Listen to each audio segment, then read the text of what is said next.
My CEO grabbed my wrist in a crowded Manhattan bar and hissed words that would destroy everything I knew about power, fear, and the woman who controlled my career. Take me home or you're fired. But this wasn't the Ice Queen power play I expected. Her hand trembled against my skin. Her eyes, those same eyes that had fired 3 people last month without blinking, were wild with something I'd never seen before. Terror. She wasn't threatening me. She was begging. And the man watching us from across the room was smiling like he'd already won. Stay with me until the end. Hit that like button and comment what city you're watching from so I can see how far this story travels. The thing about Friday nights in Manhattan is they all blur together until one doesn't. Noah Carter had been living in New York for 3 years, and he'd learned the rhythm. Leave the office by 7 if you could, meet your roommate at whatever bar was equidistant between convenience and atmosphere, drink exactly enough to forget the week, but not enough to ruin the weekend. It was a science, really. A careful calibration of alcohol and ambition that every 20-something in this city had mastered by their second winter. Tonight was supposed to be no different. The Crown and Anchor was packed, a sea of blazers and designer jeans, of calculated laughter and strategic networking disguised as friendship. Noah sat at the bar next to Marcus, his roommate and fellow survivor of the advertising trenches, nursing a bourbon that cost too much and tasted like smoke and regret. "You look like someone kicked your dog," Marcus said, signaling the bartender for another round. "I don't have a dog." "Metaphorically kicked your metaphorical dog." Noah smiled despite himself. "Vivian rejected my campaign concept today. 3rd time this month. Didn't even look at it for more than 30 seconds before she said it. Lacked vision." Marcus winced. Ouch. The Ice Queen strikes again. Vivian Rowe, CEO of Sterling and Rowe, one of the most prestigious advertising agencies on the East Coast. She was a legend in the industry. A woman who'd built an empire before she turned 40, who'd bought out her misogynistic former partner and renamed the company with her name alone. She was brilliant, ruthless, and according to office legend, had once made a grown man cry during a pitch meeting just by raising one perfectly sculpted eyebrow. Noah both admired and feared her in equal measure. "She's not that bad," Noah said, though the words felt hollow even to him. "She made Jenny from accounts cry last week over a font choice. Jenny cries when her coffee order is wrong. Still." Marcus took a long drink. "You've got to admit the woman's terrifying. Beautiful, sure, like a glacier is beautiful right before it crushes your ship, but terrifying." Noah couldn't argue with that. Vivian Rowe was objectively stunning, tall, with sharp cheekbones that could cut glass, dark hair always pulled back in a severe bun, eyes the color of steel. She wore power suits like armor and heels that clicked against marble floors like a countdown to judgment. She was untouchable, unknowable, a force of nature wrapped in Armani. "I just want her to see that I'm capable of more than—" Noah's words died in his throat. Because she was here. Vivian Rowe was walking through the Crown and Anchor like a hurricane materializing in the middle of a garden party. But something was wrong. Everything was wrong. Her hair, that perfectly controlled dark silk, was coming loose from its pins, wisps falling around her face. Her blazer was buttoned incorrectly. Her eyes were scanning the crowd with an expression Noah had never seen on her face before. Panic. Pure, undiluted panic. "Is that—" Marcus started. Noah didn't hear the rest, because Vivian's gaze locked onto his across the crowded bar, and she moved through the crush of bodies like a woman possessed. People stepped aside instinctively, sensing something feral in her approach. She reached him in seconds that felt like hours. Her hand closed around his wrist. Not gently, but desperately, fingers digging into his skin hard enough to leave marks. Up close, Noah could see things that shattered every assumption he'd ever made about Vivian Rowe. Her hands were shaking. There was a smudge of mascara beneath one eye. Her breath was coming in short, controlled bursts like she was physically holding herself together. She leaned in close, so close he could smell her perfume. Something expensive and floral that he'd caught hints of in elevators and boardrooms, but never this close, never this real. Her lips nearly brushed his ear. "Take me home," she whispered, her voice rough and raw in a way that made his stomach drop. "Or you're fired." Noah's brain short-circuited. This couldn't be happening. This couldn't be real. CEOs didn't proposition their junior employees in bars. Ice queens didn't tremble. Vivian Rowe didn't beg. But that's what this was. Underneath the threat, underneath the words that sounded like a power play, Noah heard it. Desperation. Fear. A woman using the only weapon she had left, his job, because she was out of all other options. What? He managed. Please. The word cracked on her lips, and Noah felt something fundamental shift in his understanding of the universe. Don't look behind me. Don't just stand up. Put your arm around me. Make it look like we're together, like I came here to meet you. Noah's mind raced. Every HR training, every warning about workplace relationships, every cautionary tale about CEOs who'd fallen from grace, all of it screamed at him to walk away, to politely extract himself from whatever nightmare scenario was unfolding. But he looked into her eyes, those steel gray eyes that had terrified him for 3 years, and saw something that made all the warnings evaporate. She was absolutely terrified. Okay, Noah heard himself say. Okay, just breathe. He stood up, hyper-aware of Marcus's stunned expression, of the eyes turning toward them, of the heat of Vivian's body as he wrapped an arm around her shoulders. She fit against him like she was made for it, tall even in her heels so that her head reached his shoulder. She pressed into him, and he felt her whole body trembling. Keep walking, she murmured against his chest, toward the door, slowly, like we're leaving together, like this is normal. Noah's feet moved on autopilot. The crowd parted around them, some people staring, others too drunk or too absorbed in their own dramas to notice.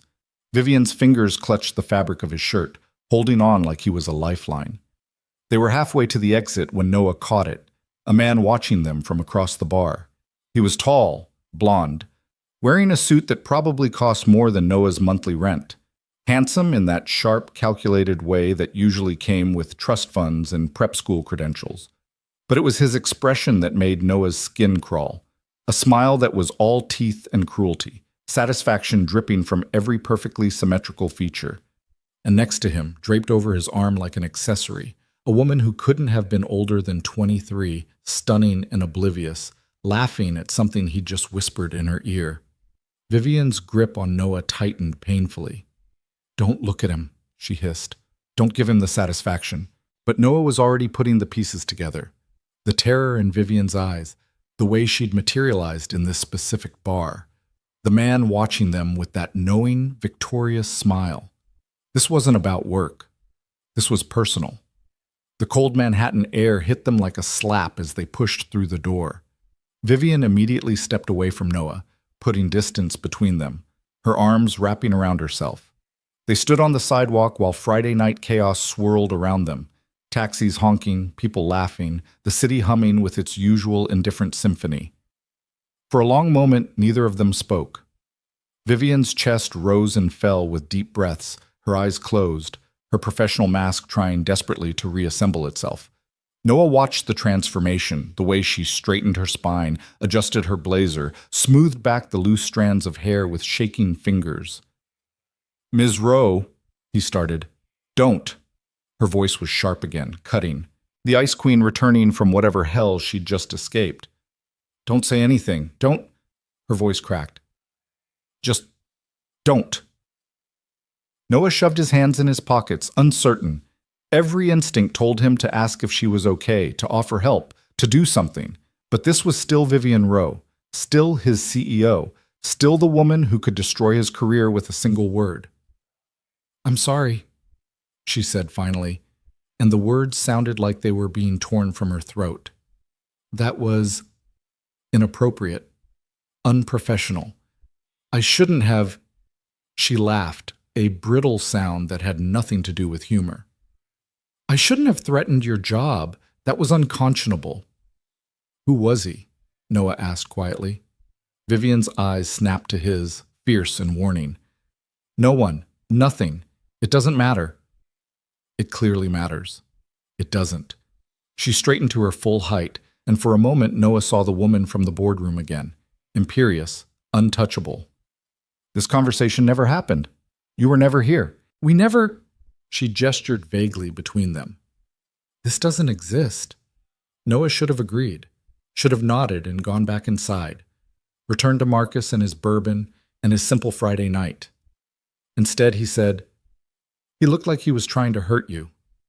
Vivian's composure cracked again, just for a second, a flash of pain so raw it made Noah's chest ache. "He already did," she whispered. Then louder, forceful, "Go back inside, Mr. Carter. Forget this happened. On Monday, everything will be normal. We'll be professional. This—" She waved her hand, encompassing the sidewalk, the moment, the terrifying vulnerability she'd shown. "This was an aberration. It won't happen again." She turned to walk away, her heels clicking against concrete. "Miss Rowe," Noah called after her. She stopped but didn't turn around. "Are you going to be okay?" Her shoulders tensed. For a moment, Noah thought she might ignore him entirely. Then, so quietly, he almost missed it. "I don't know." And she was gone, disappearing into the flow of pedestrians, swallowed by the city that had made her and might now break her. Noah stood alone on the sidewalk for a long time after she left, trying to reconcile the woman he'd just held, trembling and desperate and so thoroughly human, with the legend he'd worked for. Trying to make sense of a world where Vivian Rowe could be afraid. When he finally went back inside, Marcus was waiting with wide eyes and a fresh bourbon. "What the hell was that?" Marcus demanded. Noah took the drink and downed half of it in one burning swallow. "I have no idea," he said, but he knew one thing with absolute certainty. Monday morning, when he walked into Sterling and Rowe, everything would be different. Not because Vivian had said so, because he'd seen behind the mask. He'd felt her fear, her desperation, her humanity. And you couldn't unsee something like that. You couldn't unknow the trembling fingers of a woman the world thought was made of ice. "Boys?" The weekend passed in a blur of anxiety and confusion. Noah tried to work on his portfolio, tried to enjoy Saturday brunch with Marcus, tried to do anything that might distract him from replaying those few minutes on the sidewalk. But Vivian's voice kept echoing in his head.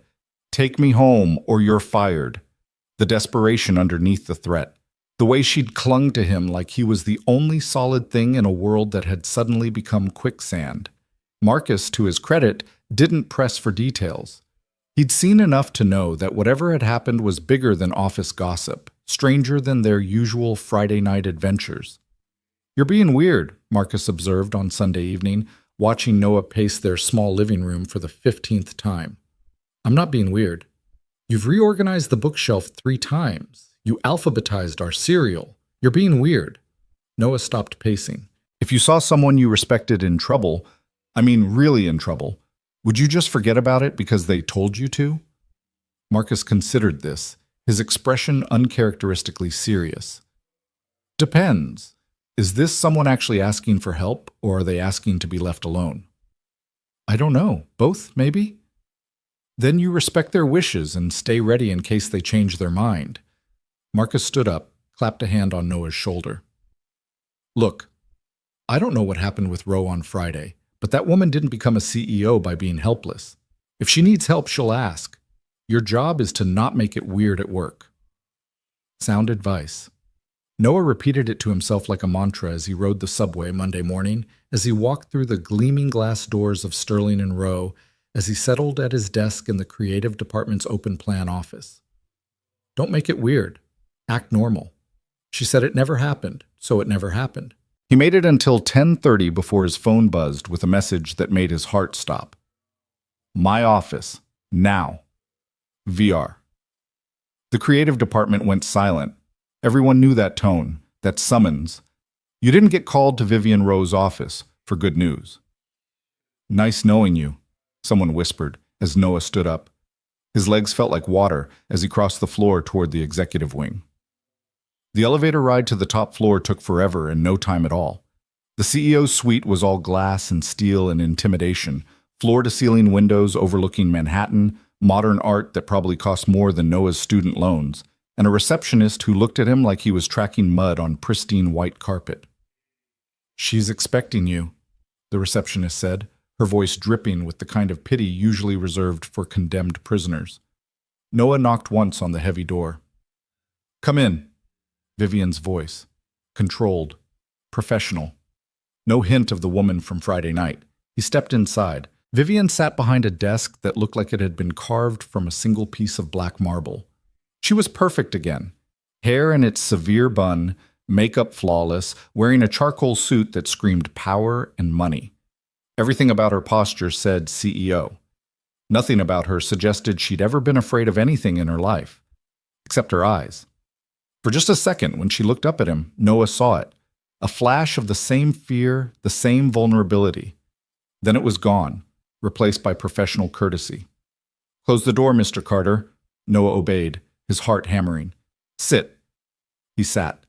Vivian folded her hands on her desk, a gesture Noah had seen her use in meetings when she was about to destroy someone's entire proposal. He braced himself. "I owe you an apology," she said. Of all the things Noah had expected, that wasn't one of them.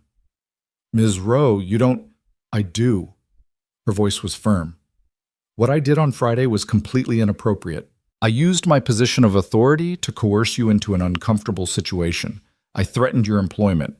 Those actions go against everything this company stands for, and I'm deeply ashamed of them." She pulled out a document from her desk drawer, slid it across the marble surface toward him. "This is a formal apology, along with assurances that there will be no retaliation of any kind for Friday's incident. I've also included a recommendation for a transfer to any department you choose, with a significant raise, should you feel uncomfortable continuing to work under my leadership." Noah stared at the document without touching it. "I don't want a transfer." Vivian blinked. "Mr. Carter? And you don't owe me an apology. Not for that, anyway."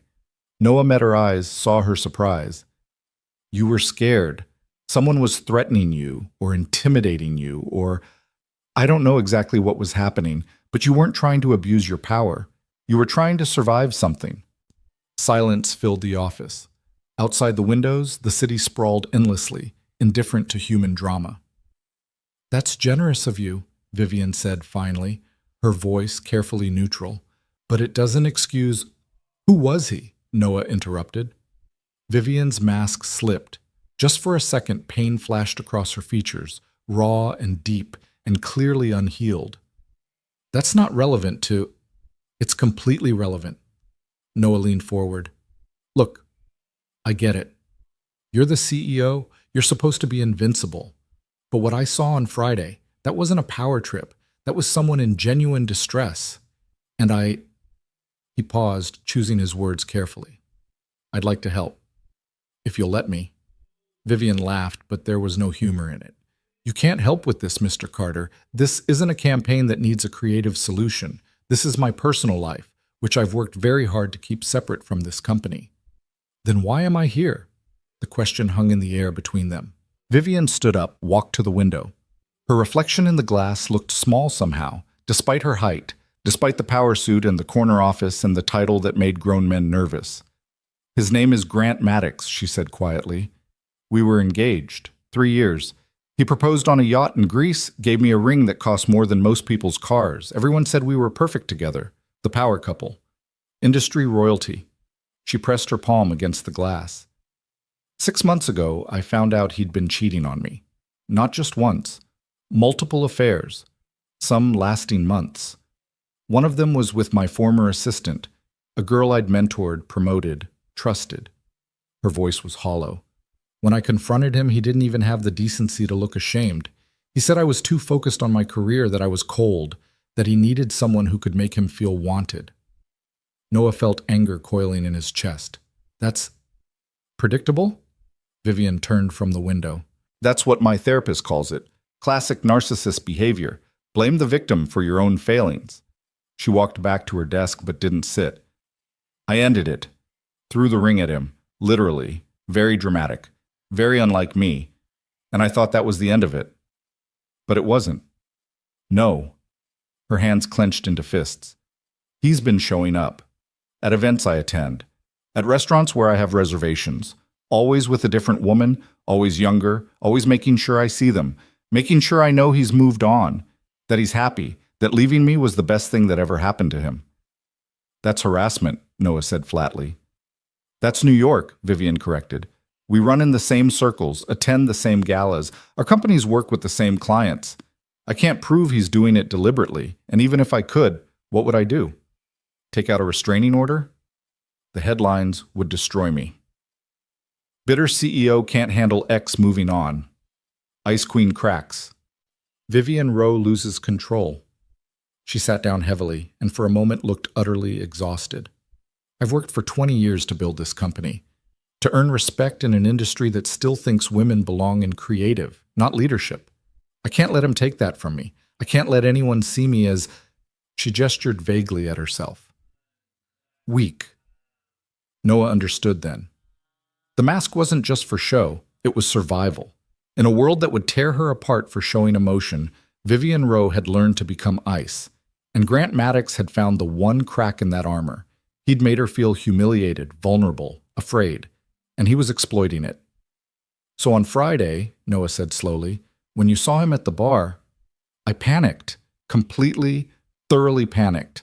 I couldn't face him alone again, couldn't stand there while he paraded his latest conquest like... She stopped, took a breath. You were there. You're, forgive me, irrelevant enough that people wouldn't question it, junior enough that you'd be too afraid to refuse.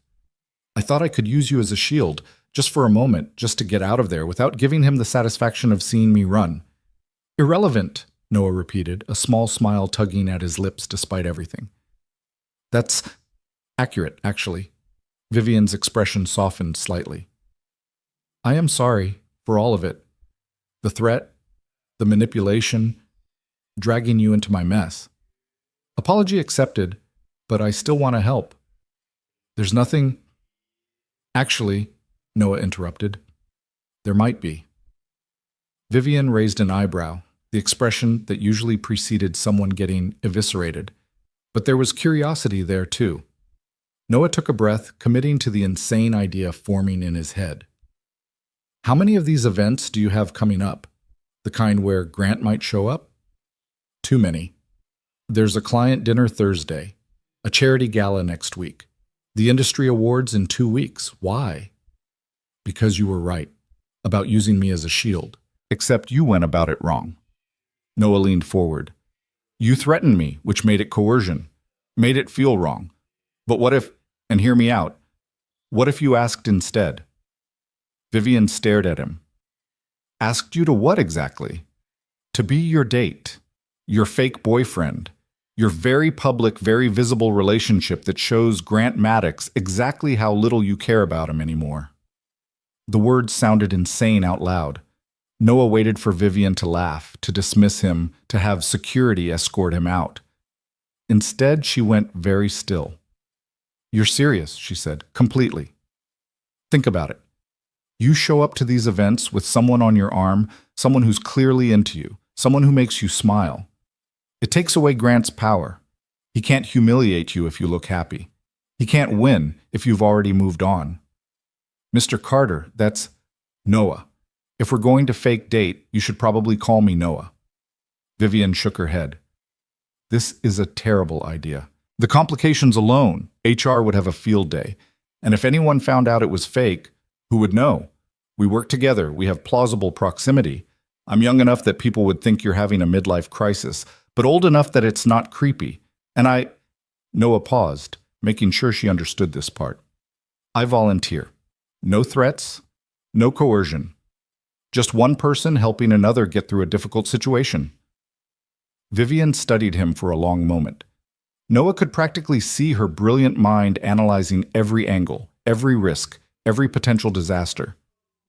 Why would you do this? She asked finally.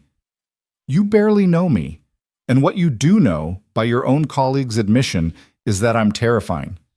Noah considered his answer carefully. Friday night, I saw something most people never see. I saw you as human, fallible, afraid. And he searched for the right words. I spent 3 years being intimidated by you, by your success, your brilliance, your absolute certainty. But now I know the truth. You're not invincible. You're just incredibly good at pretending to be. And that's actually more impressive. Vivian's eyes glistened. She blinked rapidly, and the moment passed. The client dinner is Thursday, she said, her voice steady again. 7 p.m. The Ashford Room. I'd need you in a proper suit, which I'll provide. You'd need to know basic information about me, background, preferences, how we supposedly met. We'd need our story straight. Noah's heart leapt. So you're saying, I'm saying I'll consider it, on several conditions. Vivian held up a finger. 1. This arrangement is strictly professional and temporary. It ends when the grant situation resolves itself. 2. Absolute discretion. No one can know this is fake. Not your roommate, not your friends, not anyone. 3. You can back out at any time, no questions asked, no repercussions.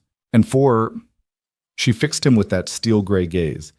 You tell me right now if you have any ulterior motives. Because if this is some elaborate scheme to sleep with your CEO or leverage this for advancement, I will destroy you so thoroughly you'll never work in this industry again. Noah met her eyes without flinching. No ulterior motives, no agenda. Just call it human decency. Human decency, Vivian repeated as if testing the words. Then, surprising them both, she smiled. A real smile, small but genuine. That's refreshingly naive, Mr. Carter. Noah. Noah. She extended her hand across the desk. If we're going to do this, we do it right, professional, convincing, no half measures. Noah took her hand. Her grip was firm, cool, steady. Deal, he said.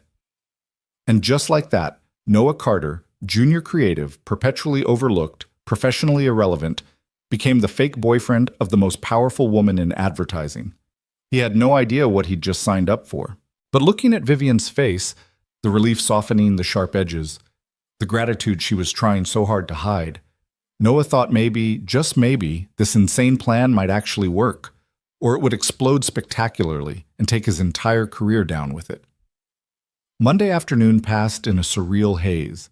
Noah returned to his desk in the creative department, where his colleagues immediately swarmed with questions he couldn't answer. He mumbled something about a project review and buried himself in work, hyper-aware of every glance toward Vivian's office, every whisper that might be about him. At 5 p.m., his phone buzzed. Tomorrow, 6 a.m., my office. Come prepared to take notes. VR6 in the morning. Noah groaned, but he was committed now. That night, he lay awake wondering what he'd gotten himself into, wondering if Vivian Rowe, Ice Queen, legend, untouchable CEO, was about to become the most complicated thing that had ever happened to him. He had no idea how right he was. Tuesday morning arrived with the kind of cold that made Manhattan feel like it was punishing its inhabitants for daring to live there. Noah stood outside Sterling and Row at 5:50 a.m., clutching a coffee that was already losing its warmth to the wind, watching his breath crystallize in the air. The building looked different at this hour, less like a temple of commerce and more like a sleeping giant, all dark windows and silent promise. The lobby security guard gave him a curious look as he signed in. 6 a.m. meetings weren't unheard of in advertising, but they usually involved creative emergencies or client disasters, not junior employees being summoned to the CEO's office.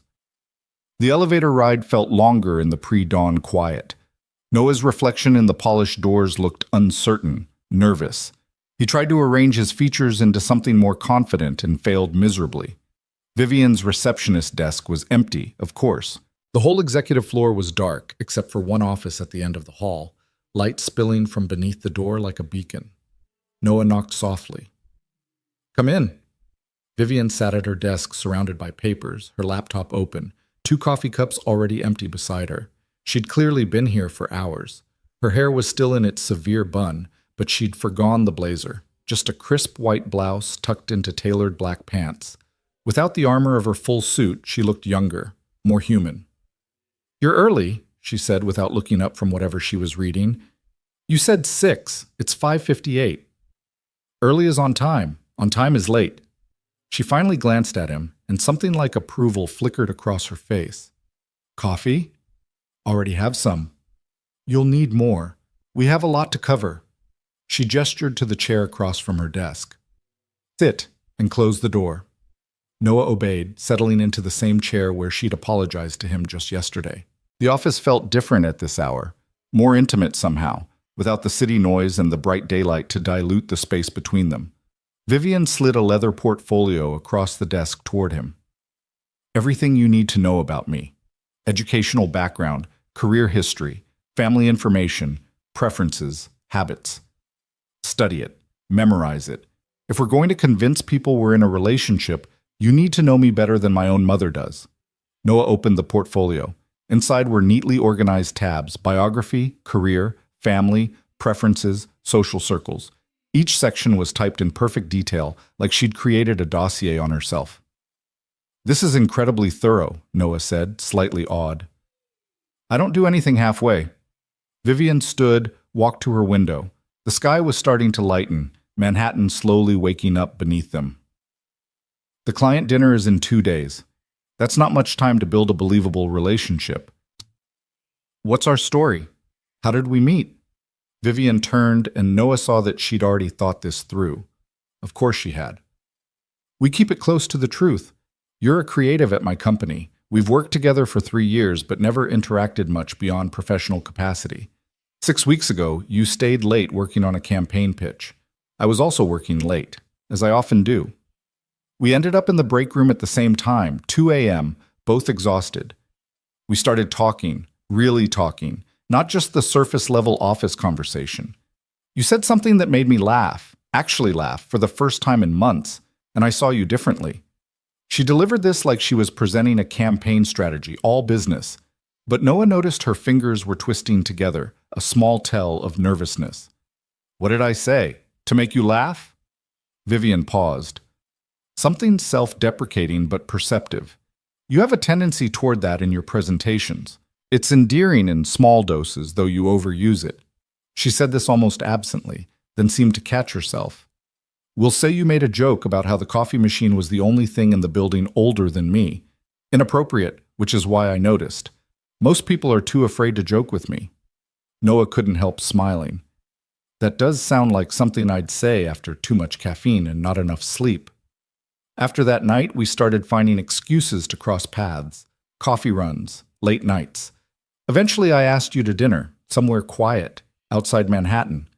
We wanted privacy while we figured out what this was. Vivian returned to her desk, sat down with perfect posture. "We've been seeing each other for about a month, keeping it secret because of the obvious complications.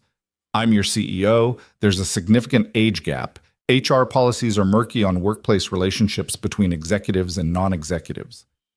"How much age gap are we talking?" Noah asked carefully. "I'm 39. You're 27, 12 years. Not scandalous, but enough to raise eyebrows." She met his gaze directly. "Does that bother you?" "Should it?" "Some people will assume I'm having a midlife crisis, that I'm using you, that you're using me for career advancement.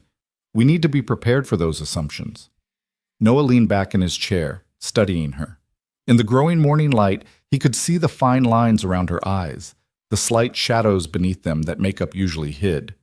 She looked tired, not just from being awake since probably 4 a.m., but bone-deep tired, the kind of exhaustion that came from holding yourself together too tightly for too long.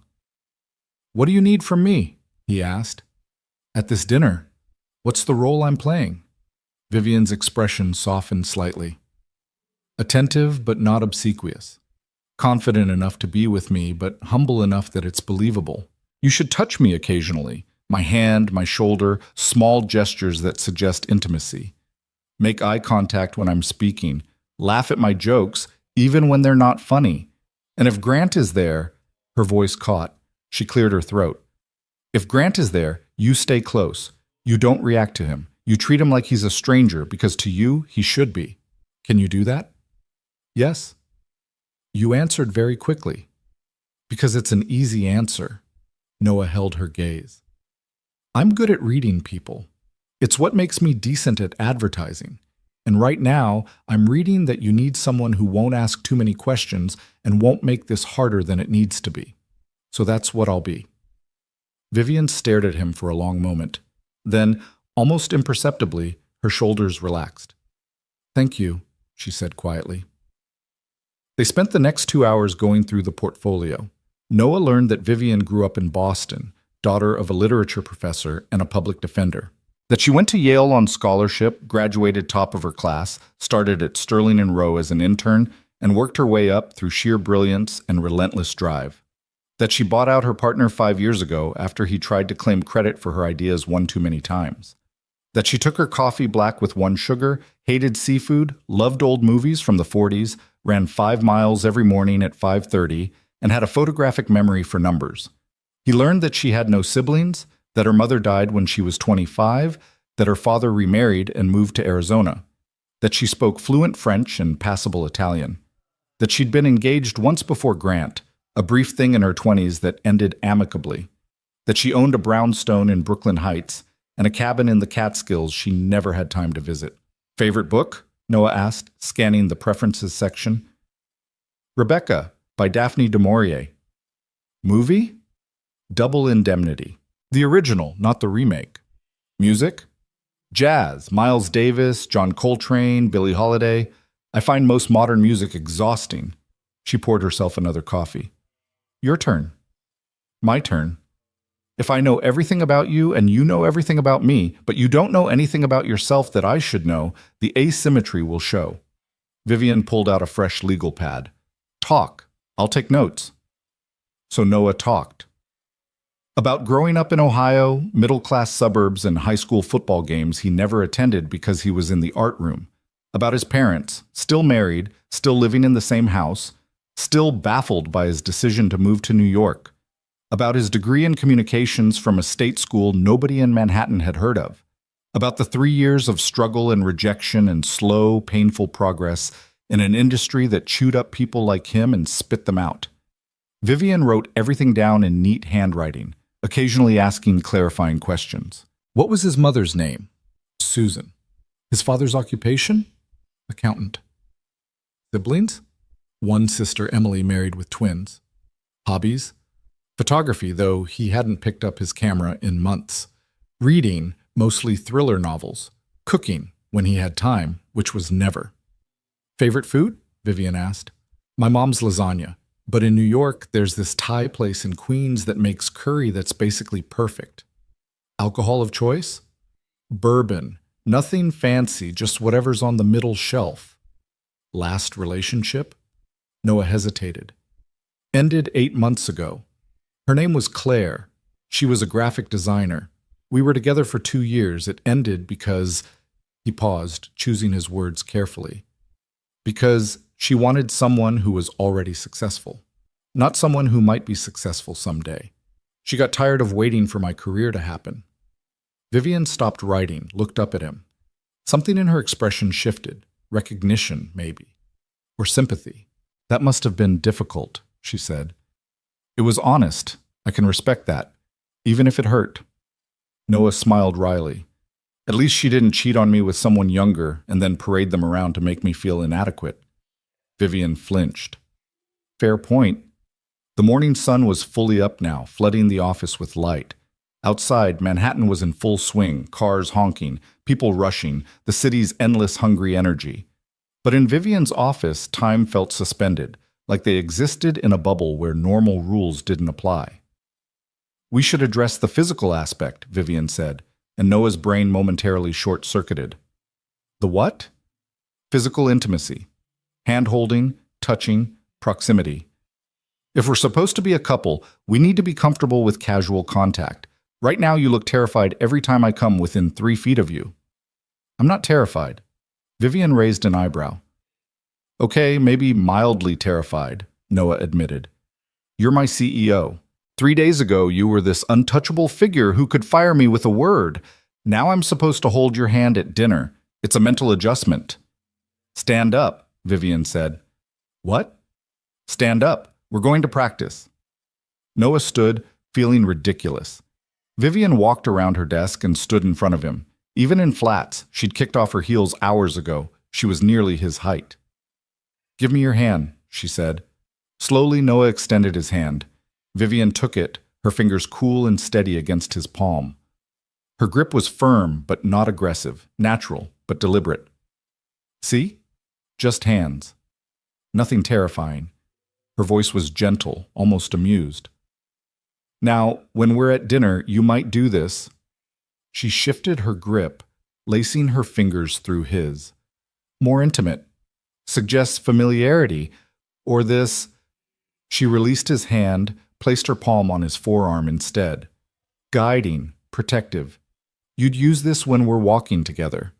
Noah's skin burned where she touched him, but not from fear, from awareness, from the sudden uncomfortable realization that Vivian Rowe wasn't just his CEO or a legend or an ice queen. She was a woman, a beautiful, intelligent, complicated woman who smelled like expensive perfume and coffee, whose hand fit perfectly in his, whose eyes were the exact color of storm clouds.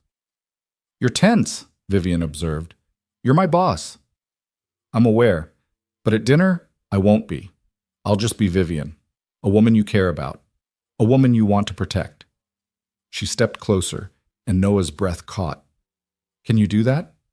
Can you look at me and see someone other than the CEO?" Noah forced himself to meet her eyes. Really look at her.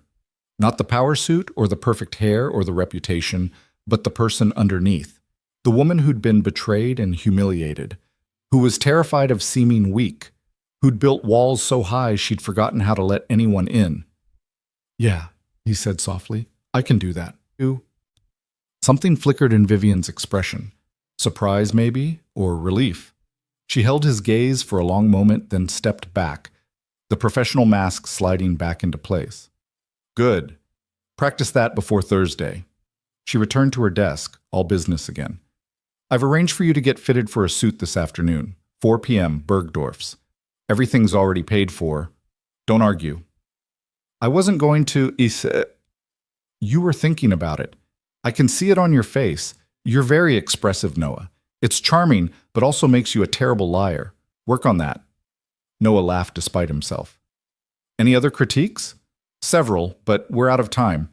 I have a 9 a.m. meeting, and you should actually do some work today so people don't get suspicious about why you were here at 6 in the morning." She walked him to the door. "Between now and Thursday, we don't interact more than usual. No sudden lunch meetings, no extended conversations in hallways. We maintain the pretense that nothing has changed. Until Thursday." "Until Thursday." Vivian opened the door, then paused. "Noah?" "Yeah?" "If at any point this becomes too much, if you want out, you just have to say so. No judgment, no consequences. I mean that." Noah studied her face, saw the sincerity there, the fear that he'd realize what he'd signed up for, and run. "I'm not going anywhere," he said. Vivian nodded once, then closed the door between them. Noah made it back to his desk in a daze. Marcus wasn't in yet. No one was. So he sat in the quiet creative department and tried to process what had just happened. He'd spent 2 hours learning everything about Vivian Rowe. He'd held her hand. He'd looked into her eyes and seen past the legend to the lonely, hurt woman underneath. And in 2 days, he was going to walk into a room full of advertising executives and pretend to be in love with her. His phone buzzed. A text from Vivian. "Don't forget, Bergdorf's, 4 p.m. Wear the navy suit they pick out. Burn whatever you were planning to wear." Despite everything, Noah smiled. The next 2 days passed in a blur of normalcy and surreal preparation. At work, nothing changed. Vivian remained the ice queen, critiquing presentations with surgical precision, making grown men sweat during status meetings. Noah remained invisible, churning out concepts that got rejected more often than not. But Tuesday evening, Noah stood in Bergdorf Goodman while a tailor with Italian accent and measuring tape treated him like a mannequin. The suit they assembled cost more than 3 months of his rent. Midnight navy, perfectly tailored, with a crisp white shirt and a tie that Vivian had apparently selected herself. When Noah looked in the mirror, he barely recognized the man staring back.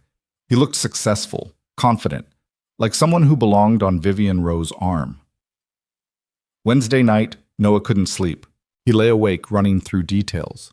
Her favorite movie, her mother's name, the story of their fake first kiss that Vivian had texted him at midnight. They'd supposedly kissed in her office after everyone else had gone home during one of their late-night conversations. She'd leaned across her desk to point at something on his laptop, and he'd turned at the same moment, and suddenly they were close enough to feel each other breathe. He'd asked if he could kiss her. She'd said yes. It had been soft, tentative, perfect. It was such a good story that Noah almost wished it were true. Thursday arrived with brutal clarity. Noah dressed carefully in the expensive suit, taking longer than usual with his hair, his shoes, his everything. Marcus watched with confused amusement. You have a date? Marcus asked. Something like that. With who? Noah hesitated. The lie tasted wrong in his mouth, but he'd promised Vivian absolute discretion. Someone from outside work. I'll tell you about it later. You're being weird again. I know. The day at work crawled by. Noah couldn't focus on anything, kept checking his phone for messages from Vivian. None came. She was probably in meetings, being brilliant, crushing presentations. At 5 p.m., his phone finally buzzed. Car picks you up at 6:30. Meet me there at 7. Try not to look terrified. Noah left the office at 6, changed into his new suit in the bathroom of a Starbucks, and waited on the corner where Vivian had told him. At 6:30 exactly, a black car pulled up. The driver knew his name. The interior smelled like leather and money. The Ashford Room was the kind of restaurant where reservations required 3 months' notice and a blood sacrifice. The kind of place where the menu had no prices, and the wine list was a leather-bound book. Noah had never felt more out of place in his life. But then he saw Vivian. She stood in the entrance, talking to the maitre d', and Noah's brain stopped functioning. She wore a dress, dark emerald green, elegant but not showy, with a neckline that suggested rather than displayed. Her hair was down for the first time Noah had ever seen, falling in dark waves past her shoulders. Diamond earrings caught the light. She looked devastating, like someone who could break hearts without trying. She saw him and smiled, a real smile, warm and genuine, and so at odds with her usual expression that Noah almost forgot this was fake.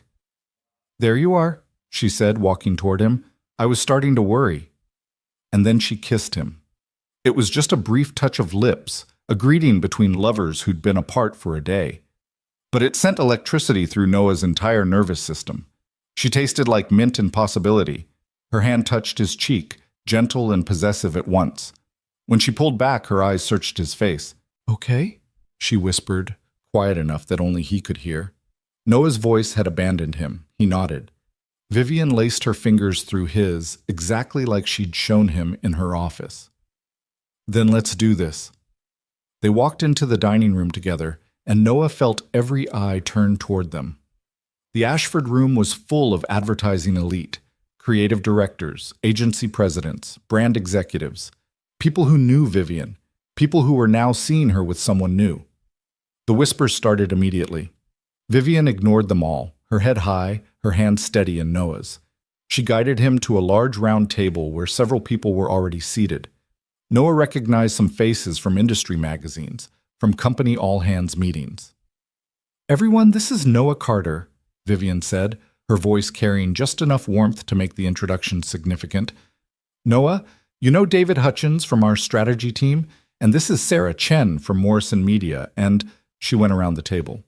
Noah shook hands, smiled, tried to remember names while his brain screamed that he was in way over his head. They sat. Vivian positioned them so Noah was on her right, close enough that their shoulders touched. Under the table, she found his hand again, squeezed once. A message. You're doing fine. The dinner started. Wine was poured. Appetizers arrived. Conversation flowed around topics Noah could barely follow. Client portfolios, industry acquisitions, the politics of advertising awards. Vivian participated effortlessly, her brilliant mind on full display, while somehow also making it clear through small gestures that Noah was important to her. A hand on his arm when she laughed. A glance seeking his opinion. Her body angled toward his even when speaking to others. Noah played his part. He was attentive, but not fawning. He asked intelligent questions when appropriate. He let Vivian shine while making it clear through his gaze that he was mesmerized by her. And somewhere around the second course, Noah realized he wasn't entirely acting. Then Grant Maddox walked into the restaurant. Noah felt Vivian go rigid beside him. Her hand, which had been resting on his knee under the table, suddenly gripped hard enough to hurt.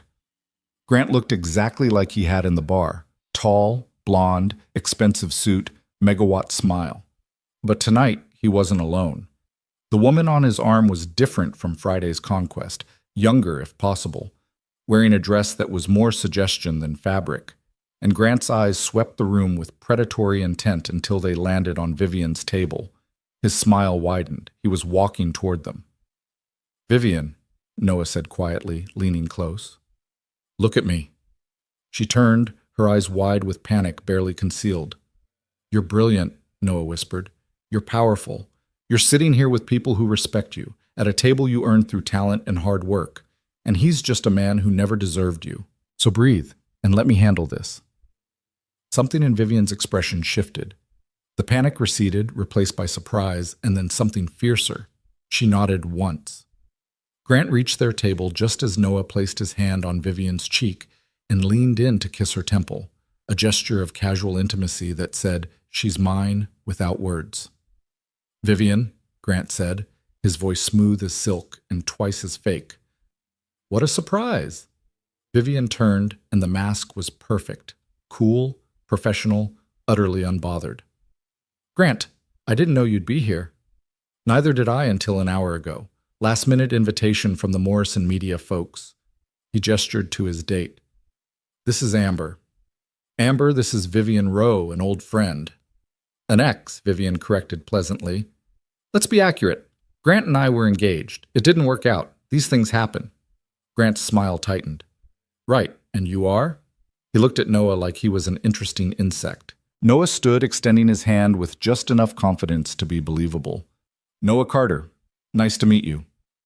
"Noah works at my company," Vivian added. "Among other things." The way she said it, the small smile playing at her lips, suggested exactly what those other things were.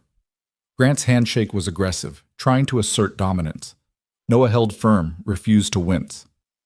"How long has this been going on?" Grant asked, still smiling, but his eyes were cold. "Long enough," Vivian said before Noah could answer. She reached up, took Noah's hand, pulled him gently back to his seat. "We should let you get to your table, Grant. Enjoy your dinner." It was a dismissal, polite but absolute. Grant stood there for a moment too long, his date looking confused, clearly sensing tension she couldn't identify. Then he nodded once. "Of course. Good to see you, Vivian. You look well." "I am well," Vivian replied. "Better than I've been in years, actually." Grant walked away and Noah felt Vivian's whole body release tension. Under the table, her hand found his again, gripping tight. He squeezed back, a silent communication. "You did it." The rest of the dinner passed in a strange haze. Conversation continued, deals were discussed, industry gossip shared. But Noah was hyper-aware of Vivian beside him, the way she gradually relaxed, the way her smile became more genuine, the way she started to actually enjoy herself. Near the end of the meal, as dessert arrived and coffee was poured, Sarah Chen from Morrison Media leaned across the table toward Vivian. "I have to say, Vivian, I've never seen you look happier. Whatever you're doing, it's working." Vivian glanced at Noah, and the expression on her face made his chest ache. Because for just a second, she looked at him like this was real, like he was actually the reason for her happiness. "Thank you, Sarah," Vivian said softly. "I think I finally figured out what I was missing." The evening ended around 10. Goodbyes were exchanged, business cards handed out, promises made for future meetings. Grant had left earlier, pointedly without saying goodbye. Vivian and Noah walked out of the Ashford room together, her hand tucked into the crook of his arm. Outside, the night was clear and cold. Manhattan sparkled around them, all lights and possibility. "You were perfect," Vivian said once they were alone on the sidewalk. "Absolutely perfect. The kiss on the temple when Grant walked up? Inspired. Seemed like the right move." It was. He looked like he'd swallowed glass. She laughed, a sound of pure relief and exhilaration. "Did you see his face when I said I was better than I've been in years?" "I did." "Pretty sure he wanted to throw his wine glass." "Good." Vivian turned to face Noah fully, and in the streetlight she looked younger, freer, like a weight had been lifted. "Thank you. For tonight, for all of it, for making me feel like maybe I can actually get through this." "You were always going to get through this," Noah said. "You're the strongest person I know." "That's because you don't really know me." "I'm starting to." They stood there in the cold, and something passed between them, recognition, maybe, or understanding. The acknowledgement that the lines between fake and real were starting to blur in ways neither of them had anticipated. "I should go," Vivian said, but she didn't move. "Early meeting tomorrow." Right, of course. The car can take you home first. I can grab the subway, it's not far. Noah. Yeah? Vivian hesitated, her fingers still resting on his arm. This arrangement, it's working. Better than I expected. But we need to be careful about boundaries, about what's real and what's performance. Noah's heart sank, even though he knew she was right. Understood. I just don't want either of us to get confused or hurt. We won't, Noah said with a confidence he didn't feel. Vivian nodded, stepped back, creating distance. Good night, Noah. Good night, Vivian. He watched her walk to the waiting car, watched her climb inside without looking back. The car pulled away, taillights disappearing into Manhattan traffic. Noah stood alone on the sidewalk, his expensive suit feeling like a costume, the taste of Vivian's greeting kiss still on his lips. They'd pulled it off. They'd convinced everyone, including, Noah suspected, Grant, that they were a real couple. The plan was working. So why did Noah feel like he'd just lost something he'd never actually had? He turned and walked toward the subway, hands in his pockets, replaying every moment of the evening. The way Vivian had smiled at him, the warmth in her eyes when she'd introduced him, the genuine gratitude in her voice when she'd thanked him. Noah was in trouble. Because somewhere between playing the role and watching Vivian come alive, between the practice touches and the genuine moments, he'd started to forget this was fake. And that, he realized as he descended into the subway station, was the most dangerous thing of all. The subway rattled beneath Manhattan, and Noah sat among the late-night commuters trying to make sense of what he was feeling. His reflection in the dark window showed a man in an expensive suit who looked like he belonged in boardrooms and private cars, not on the F train heading to Brooklyn. He loosened his tie, ran his fingers through his hair, and tried to shake the memory of Vivian's lips against his temple. It had been a performance. All of it. The kiss, the touches, the way she'd looked at him across the dinner table like he mattered. He needed to remember that. But her hand trembling in his underneath the table, that had been real. The relief in her eyes when Grant walked away defeated, that had been real too. Noah's phone buzzed, a text from Marcus. Dude, where are you? It's almost 11. He typed back, long work thing, home soon. Another buzz, this time from Vivian. Thank you again for tonight. Sleep well. Noah stared at the message for a long time before responding, you too. He wanted to say more. Wanted to ask if she was okay, if she was home safe, if she felt even a fraction of the confusion currently tearing through his chest. Instead, he pocketed his phone and watched Brooklyn approach through the darkness. Marcus was still awake when Noah got home, sitting on their threadbare couch with a beer and Netflix playing on their ancient television. Work thing? Marcus said skeptically, taking in Noah's suit. Since when does work buy you Bergdorf suits? It's complicated. Everything with you this week has been complicated. Marcus paused the show. You okay? You look like you just survived something. Noah collapsed into the chair across from him, suddenly exhausted. I think I might have made a terrible mistake. What kind of mistake? The kind where you agree to help someone and then realize you're in way deeper than you planned. Marcus studied him. This is about Roe, isn't it? Whatever happened at that bar last week? Noah's silence was answer enough. Look, Marcus said carefully, I don't know what's going on between you two, and maybe I don't want to know. But that woman is a nuclear reactor. Beautiful, powerful, and if you get too close, she'll burn you to ash. Just be careful, yeah? Yeah, Noah said. Careful. That night, Noah dreamed of Vivian, of her hair down and her dress green as envy, and her smile genuine in ways it never was at work. He woke up Friday morning feeling like he'd crossed a line he couldn't uncross. At the office, everything resumed its normal rhythm. Vivian was back to being the ice queen, decimating a presentation before 9 a.m., her hair in its severe bun, her armor fully restored. When she passed Noah in the hallway, she gave him the same polite, distant nod she gave everyone else. No acknowledgement of Thursday night, no secret smiles or knowing glances. It was like the dinner had never happened. Noah told himself this was good, professional, exactly what they'd agreed on. By Tuesday, he'd almost convinced himself that Thursday had been an aberration. That the charity gala next week would be just another performance, nothing more. Then Vivian summoned him to her office again. It was late afternoon, the kind of gray November day where Manhattan looked like it was considering giving up on color entirely. Noah knocked on her door with the same nervous energy he'd had 2 weeks ago, though for entirely different reasons now. "Come in." Vivian stood at her window, silhouetted against the dying light. She'd kicked off her heels again, and without them she looked smaller somehow, more human. "Close the door," she said without turning around. Noah obeyed, his heart hammering stupidly. "We need to talk about the gala," Vivian said. "It's bigger than the dinner, more visibility, more press, more opportunity for things to go wrong. Okay? It's black tie. I'll have a tux sent to you by Wednesday. We'll arrive together this time. The car will pick you up at 7. The event starts at 8, but we'll be fashionably late, 9:15, maybe 9:30. She was all business, reciting details like battle plans, but she still hadn't turned around.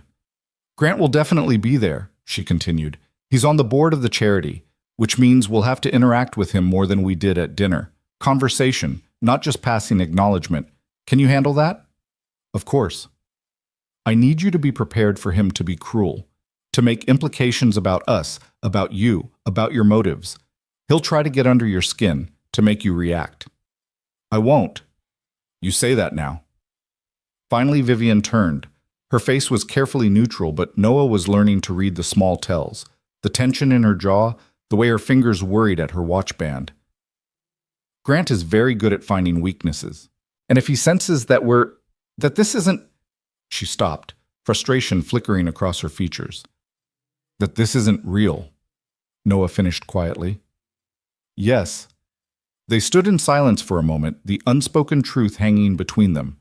That somewhere between the planning and the performance, between the practice touches and the genuine moments, the line between real and fake had started to blur, at least for Noah. He had no idea what Vivian felt, and he was terrified to find out. "We should practice," Vivian said abruptly. "Practice what?" "Being a couple. We have a week. We should spend some time together outside of preparation meetings. Build chemistry that reads as genuine." Noah's mouth went dry. "You want to go on fake dates? I want us to be comfortable with each other. Right now, you still look at me like I'm going to fire you at any moment. That needs to change before the gala." She walked to her desk, pulled out her phone, scrolled through her calendar with quick, efficient movements. "Tomorrow evening, 6 p.m. Meet me at my place in Brooklyn Heights. We'll have dinner, talk, practice being ourselves around each other. Thursday we'll do the same. Friday we can review our story one more time before the weekend. You want me to come to your house?" Noah tried to keep his voice steady. "Unless you'd prefer to keep meeting in my office at dawn, yes. I'll cook. We'll eat like normal people. We'll practice conversation that doesn't revolve around work or Grant or this arrangement. We'll build the kind of rapport that actual couples have." She said it all so clinically, like she was outlining a marketing strategy. But her fingers were still worrying at her watch. "Vivian," Noah said carefully, "are you sure that's a good idea?" "Why wouldn't it be?" "Because—" He struggled for the right words. "Because the more time we spend together, the more blurred this gets. And you said we needed to be careful about boundaries." Vivian's expression hardened.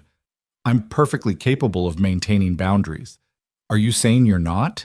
"No, I'm saying that spending intimate evenings at your house might make it harder to remember what's real and what's performance."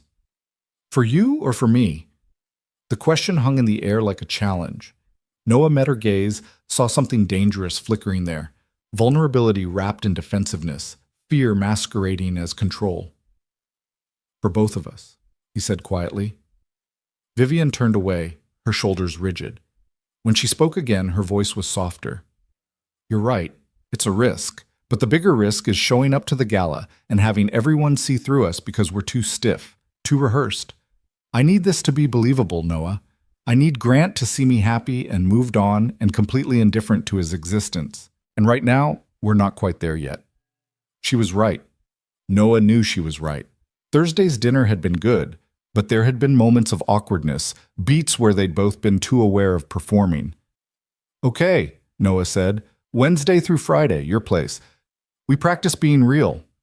Vivian nodded, some of the tension leaving her frame. "I'll text you the address." Wednesday evening found Noah standing outside a pristine brownstone in Brooklyn Heights, holding a bottle of wine he'd agonized over for 20 minutes at the store and feeling completely out of his depth. The neighborhood was the kind of beautiful that came with family money or serious success. Tree-lined streets, historic architecture, the kind of quiet that Manhattan had forgotten how to achieve. He checked the address 3 times before climbing the steps and ringing the bell. The woman who opened the door was not the Vivian he knew from work. Her hair was down, loose waves falling past her shoulders. She wore jeans, actual jeans, and a soft gray sweater that looked cashmere and expensive, but also comfortable. No makeup except a touch around her eyes. Bare feet. She looked younger, softer, completely, devastatingly beautiful in a way that made Noah forget how to breathe. "You brought wine," she said, smiling. "You didn't have to." "I didn't know what else to bring. Flowers seemed too much. Nothing seemed rude." "Wine is perfect. Come in." The interior of Vivian's brownstone was a revelation. Noah had expected something austere and modern, all sharp edges and minimalism. Instead, he found warmth. Hardwood floors covered with vintage rugs, built-in bookshelves stuffed with novels and biographies, art on the walls that looked collected rather than curated, a fireplace with photos on the mantel, a kitchen that actually looked used. "This is incredible," Noah said, following her through the house. "It's too big for one person," Vivian said, almost apologetically. "I bought it thinking Grant and I would fill it together. Now it's just me and about 4,000 square feet of regret." She led him to the kitchen, which was all butcher block counters and copper pots and windows looking out onto a small garden. Something smelled amazing: garlic, herbs, wine. "You're actually cooking," Noah observed. "I said I would. Did you think I was lying?" "I thought you'd have it catered and pretend." Vivian laughed, the sound genuine and unguarded. "I'm many things, Noah, but I'm not a liar about food. Cooking is one of the few things I do that has nothing to do with work or success or maintaining an image. It's just for me." She handed him a glass of wine, not the bottle he'd brought, but something older and probably more expensive from her collection. "Sit," she instructed, gesturing to a stool at the kitchen island. "Talk to me. Tell me something I don't know about you." Noah sat, watching her move around the kitchen with the same confidence she had in boardrooms. She stirred something on the stove, checked the oven, chopped fresh basil with quick, precise movements. "What do you want to know?" "Anything, everything. We know the facts about each other, but facts aren't intimacy. I need to know how you think, how you process things, what makes you laugh when no one's watching." Noah took a sip of wine, considering. "Okay. When I first moved to New York, I was so broke that I used to walk through Chelsea Market at lunchtime just to smell the food. I couldn't afford to buy anything, but I'd walk through and imagine what I'd order when I finally made it. It became this ritual. Every Friday, I'd walk through and pick one thing I'd buy someday." Vivian glanced at him, something soft in her expression. "Did you ever go back? After you could afford it?" "Yeah, about 6 months into my job at Sterling and Rowe. I bought the lobster roll I'd been dreaming about for 2 years. And? It was good. Not life-changing, but good." Noah smiled. The anticipation was better than the reality, which is probably a metaphor for something. For New York itself, maybe. Or ambition in general. Vivian plated their dinner, some kind of pasta with a cream sauce, perfectly seared scallops on top. The basil she'd chopped scattered over everything. It looked like something from a restaurant. We spend so much time chasing what we think will make us happy that we forget to notice whether we actually are happy. They ate at her dining table, which was smaller than the formal one Noah glimpsed in another room, clearly the one she actually used. The food was incredible, and Noah said so repeatedly until Vivian laughed and told him to stop. "You sound surprised that I can cook." "I am surprised. You're good at everything else. It seems unfair that you're good at this too." "I'm not good at everything." Name one thing you're bad at."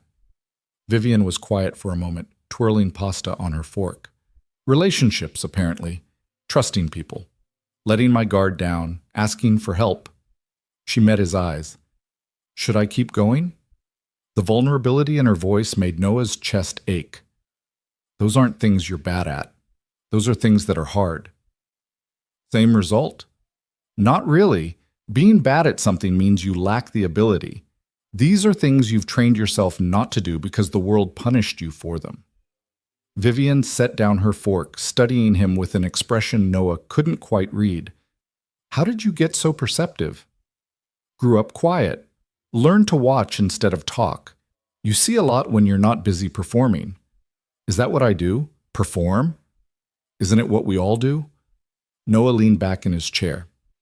You perform the Ice Queen because it keeps people from seeing the parts of you that could get hurt. I perform the harmless creative because it keeps people from expecting too much. Marcus performs the cynic because optimism is scary. We're all just trying to protect ourselves. That's a bleak worldview. Or a realistic one.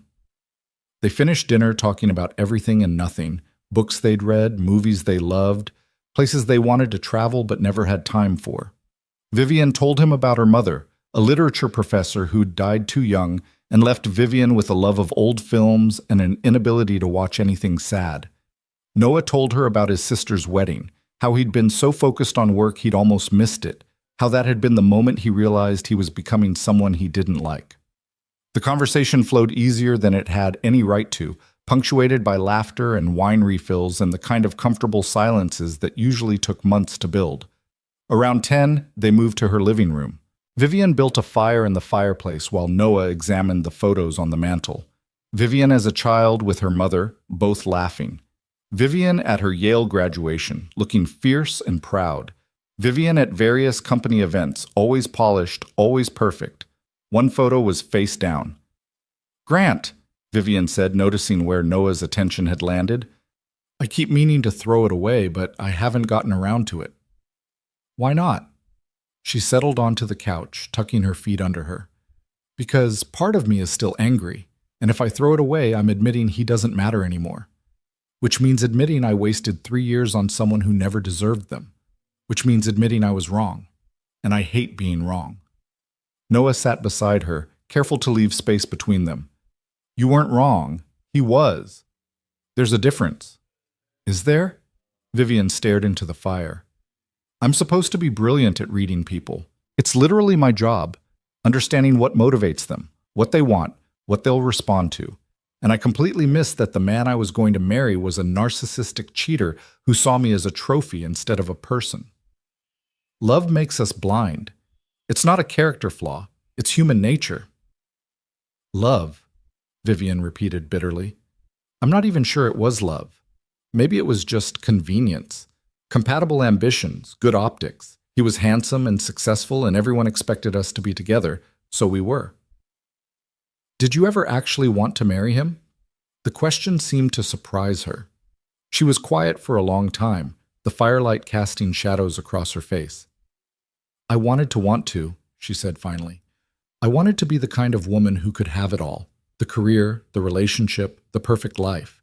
But every time I imagined the wedding, all I could think about was how much work it would be, how many decisions I'd have to make, how many opinions I'd have to manage. It felt like another project to execute perfectly instead of something to be excited about. That should have been a sign. Yes. But I ignored it, because admitting I didn't want to marry him meant admitting that maybe I didn't want marriage at all, or maybe just not with him. And I'd already said yes, already announced it, already become half of a couple that everyone admired. Walking away would have meant disappointing people, causing gossip, looking unstable. She laughed, a hollow sound. So I stayed. Right up until the moment I caught him with someone else, and the decision was made for me. Even then, part of me was relieved. Is that terrible? It's honest, Noah said, which is rare and more valuable than terrible. Vivian turned to look at him, and in the firelight she looked impossibly beautiful and impossibly sad. Why are you being so kind to me? She asked softly. I threatened your job. I'm using you to make my ex jealous. I've dragged you into my mess. You should hate me. I don't hate you. What do you feel then? It was the most dangerous question she could have asked. Noah knew he should deflect, should keep things light and professional. But sitting there in her living room with the fire warm and the wine making him honest, and Vivian looking at him like his answer actually mattered, he couldn't lie. I feel like I'm finally seeing you, he said. The real you, not the legend. And I like what I see. I like that you cook. I like that you can quote old movies. I like that you're angry at Grant instead of just sad because it means you know your worth. I like that you trusted me enough to let me help you, even though trusting people is hard for you." He paused, knowing he should stop but unable to. "And I feel like this arrangement we made is getting really complicated. Because I agreed to pretend to date you, but somewhere along the way I started to care. And I don't know if that's part of the performance or if it's real, and I think you don't know either, and that terrifies me." The silence that followed felt enormous. Vivian stared at him, her expression unreadable. Noah waited for her to laugh it off, to retreat behind her Ice Queen mask, to end the evening and the arrangement and possibly his employment. Instead, she reached out and took his hand. "It terrifies me too," she whispered. Her thumb traced circles on his palm, the gesture unconscious and intimate. Noah's heart hammered so hard he was sure she could hear it. "I haven't been honest," Vivian continued, "with you or myself. I told myself this was just practical, a solution to a problem. But that's not entirely true. The truth is, I like spending time with you. I like how you see me and aren't afraid of what you find. I like how you make me laugh. I like that you're here, in my house, making my too big brownstone feel less empty." She looked up, meeting his eyes.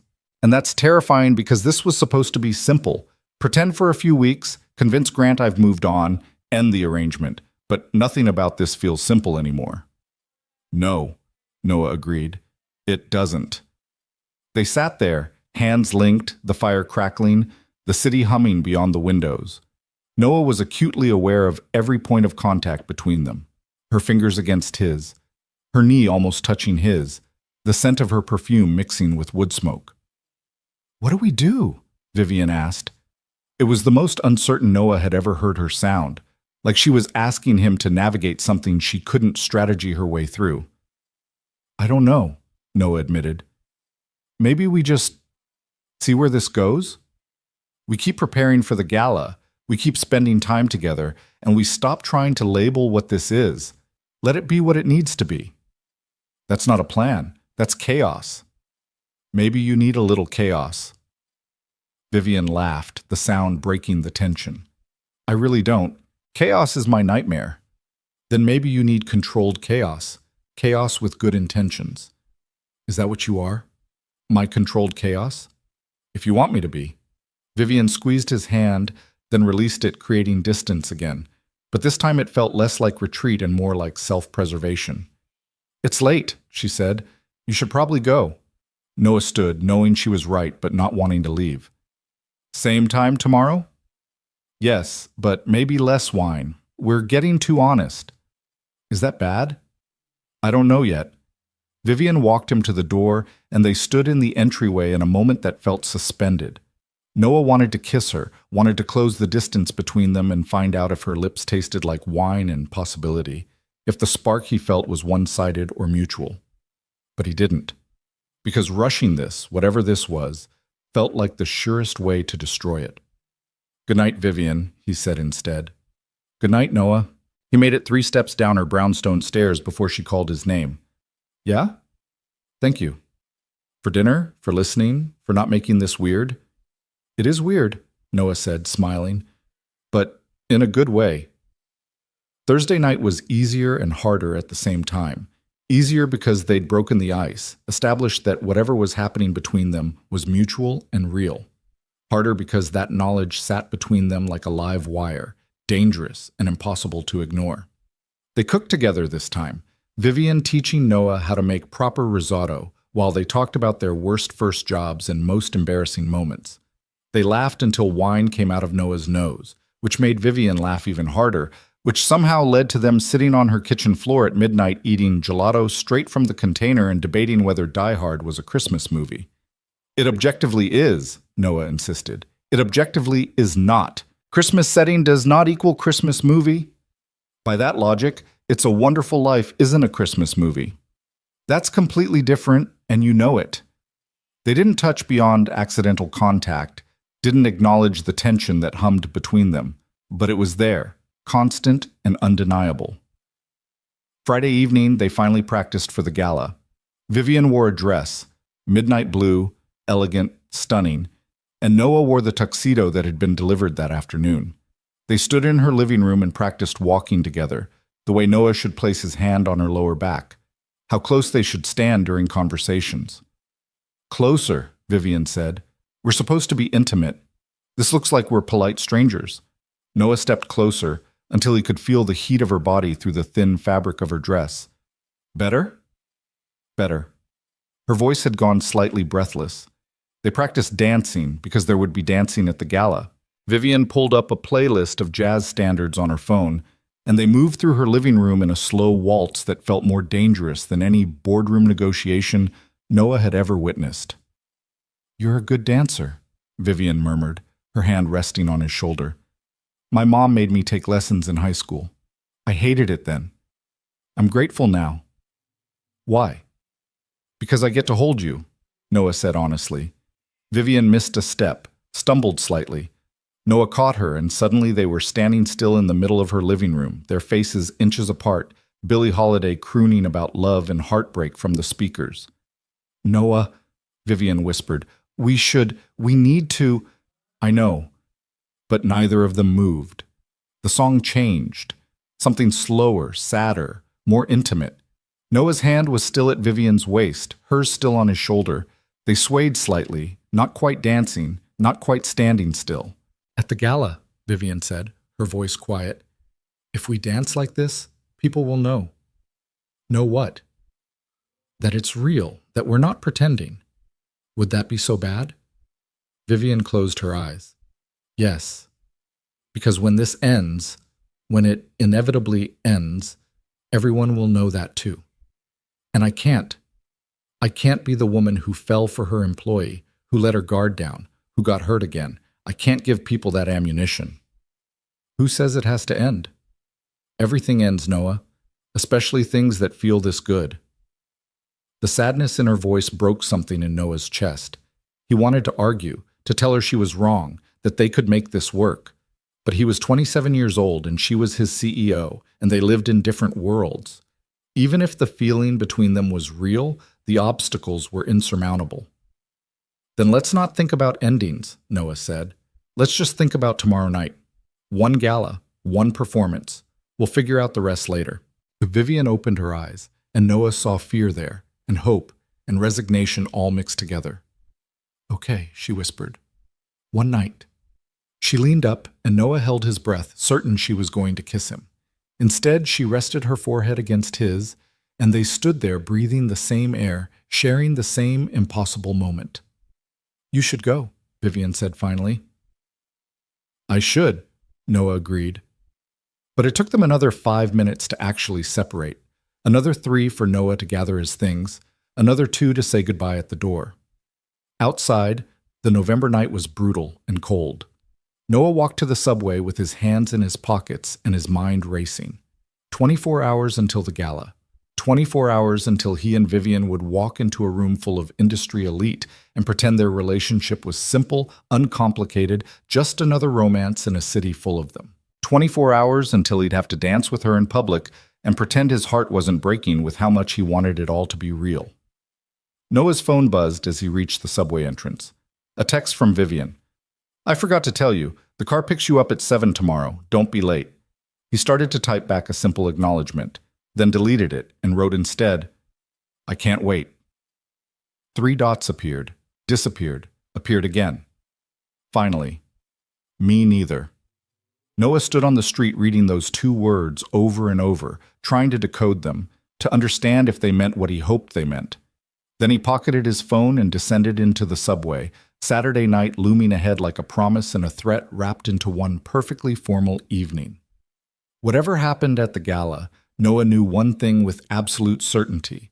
There would be no going back to simple after this. No returning to boss and employee, to ice queen and junior creative, to people who existed in separate orbits. They'd crossed too many lines, shared too many truths, gotten too close to the fire. And tomorrow night, in front of everyone who mattered, they'd have to pretend none of it was burning them alive. Saturday arrived with the kind of crystalline November clarity that made Manhattan look like it was posing for postcards. Noah spent the morning trying to distract himself with errands, laundry, grocery shopping, anything to keep his hands busy, and his mind from spiraling into anxiety about the evening ahead. Marcus had left early for a weekend trip to Philadelphia, which meant Noah had the apartment to himself and far too much time to overthink everything. By 3 p.m., he'd reorganized his closet twice and deep-cleaned the bathroom. By 4, he was pacing. By 5, he was in the shower letting scalding water wash away the nervousness that felt like it had taken up permanent residence in his chest. The tuxedo hung on his closet door, perfect, inexpensive, and completely surreal. Noah touched the fabric, still half convinced this was an elaborate dream. That he'd wake up and it would be a normal Monday, and Vivian Rowe would still be the untouchable ice queen, and he'd still be the invisible junior creative. But the tuxedo was real. The past 3 weeks were real. And whatever was happening between him and Vivian, that terrifying, exhilarating, impossible thing, that was real too. His phone buzzed at 6:30. Cars downstairs. Noah gave himself one last look in the mirror. The man staring back looked confident, polished, like someone who belonged at charity galas and on the arm of powerful women. He tried to believe it. The car ride through Manhattan felt both endless and too short. Noah watched the city transform around him as they moved from his neighborhood in Brooklyn through progressively wealthier areas until they pulled up in front of the Plaza Hotel. The gala was being held in the Grand Ballroom, and even from outside, Noah could see the spectacle of it. People in evening gowns and tuxedos ascending the steps, photographers clustered at the entrance, the kind of opulence that made his Midwestern roots feel impossibly far away. The driver opened his door, and Noah stepped out into the cold evening air and the camera flashes and the overwhelming sense that he was about to walk into something that would change everything. Vivian was waiting just inside the entrance, and the sight of her stopped Noah's heart. She wore crimson, a floor-length gown that was somehow both elegant and devastating, with a neckline that suggested everything and revealed nothing. Her hair was up in an intricate arrangement that must have taken hours, with small crystals woven through the dark strands that caught the light when she moved. Diamond earrings, diamond bracelet, diamond everything. She looked like royalty, like power incarnate, like every fantasy Noah had never let himself have. When she saw him, her expression transformed. The cool, professional mask melted into something warm and genuine, and so beautiful it made Noah's throat tight. "Hi," she said softly. "Hi, yourself?" Noah walked to her, suddenly not nervous at all, because this was Vivian. His Vivian, who cooked risotto and debated Christmas movies and trusted him with her vulnerability. "You look incredible. You clean up pretty well yourself." She reached up, adjusted his bow tie with familiar ease. "Ready?" "As I'll ever be." Vivian took his arm, her fingers cool against his sleeve, and together they walked into the grand ballroom. The space was magnificent. Soaring ceilings, massive chandeliers, round tables draped in white and gold surrounding a polished dance floor.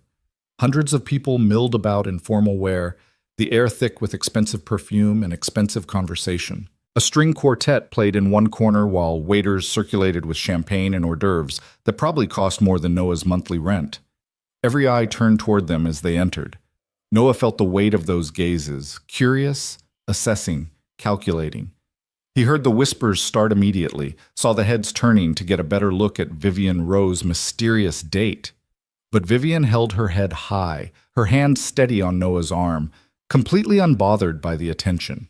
She guided him through the crowd with easy confidence, stopping to greet people, introducing Noah with warmth that suggested he was important to her. "Vivian, darling," a woman in emerald green gushed, air-kissing both of Vivian's cheeks. "You look absolutely radiant.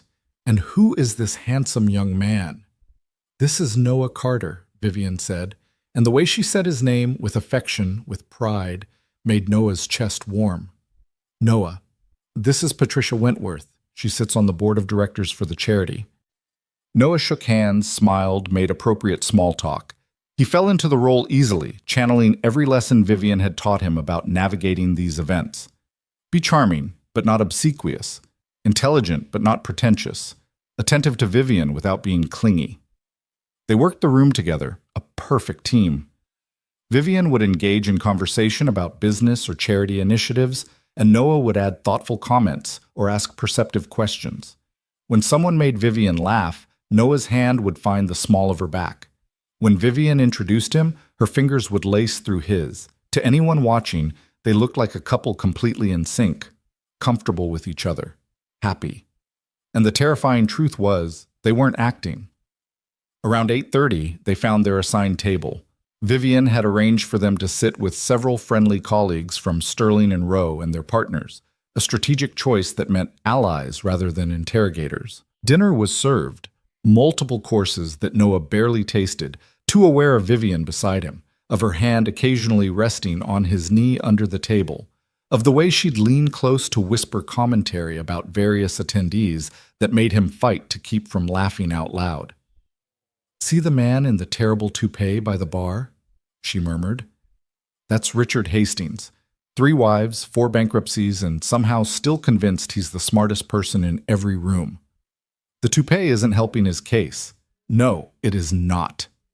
The evening felt almost normal, almost like they were actually just a couple enjoying an event together. Noah let himself sink into the fantasy, let himself forget about Grant and the arrangement and all the complications waiting to destroy this perfect bubble. Then, between the main course and dessert, Grant Maddox appeared at their table.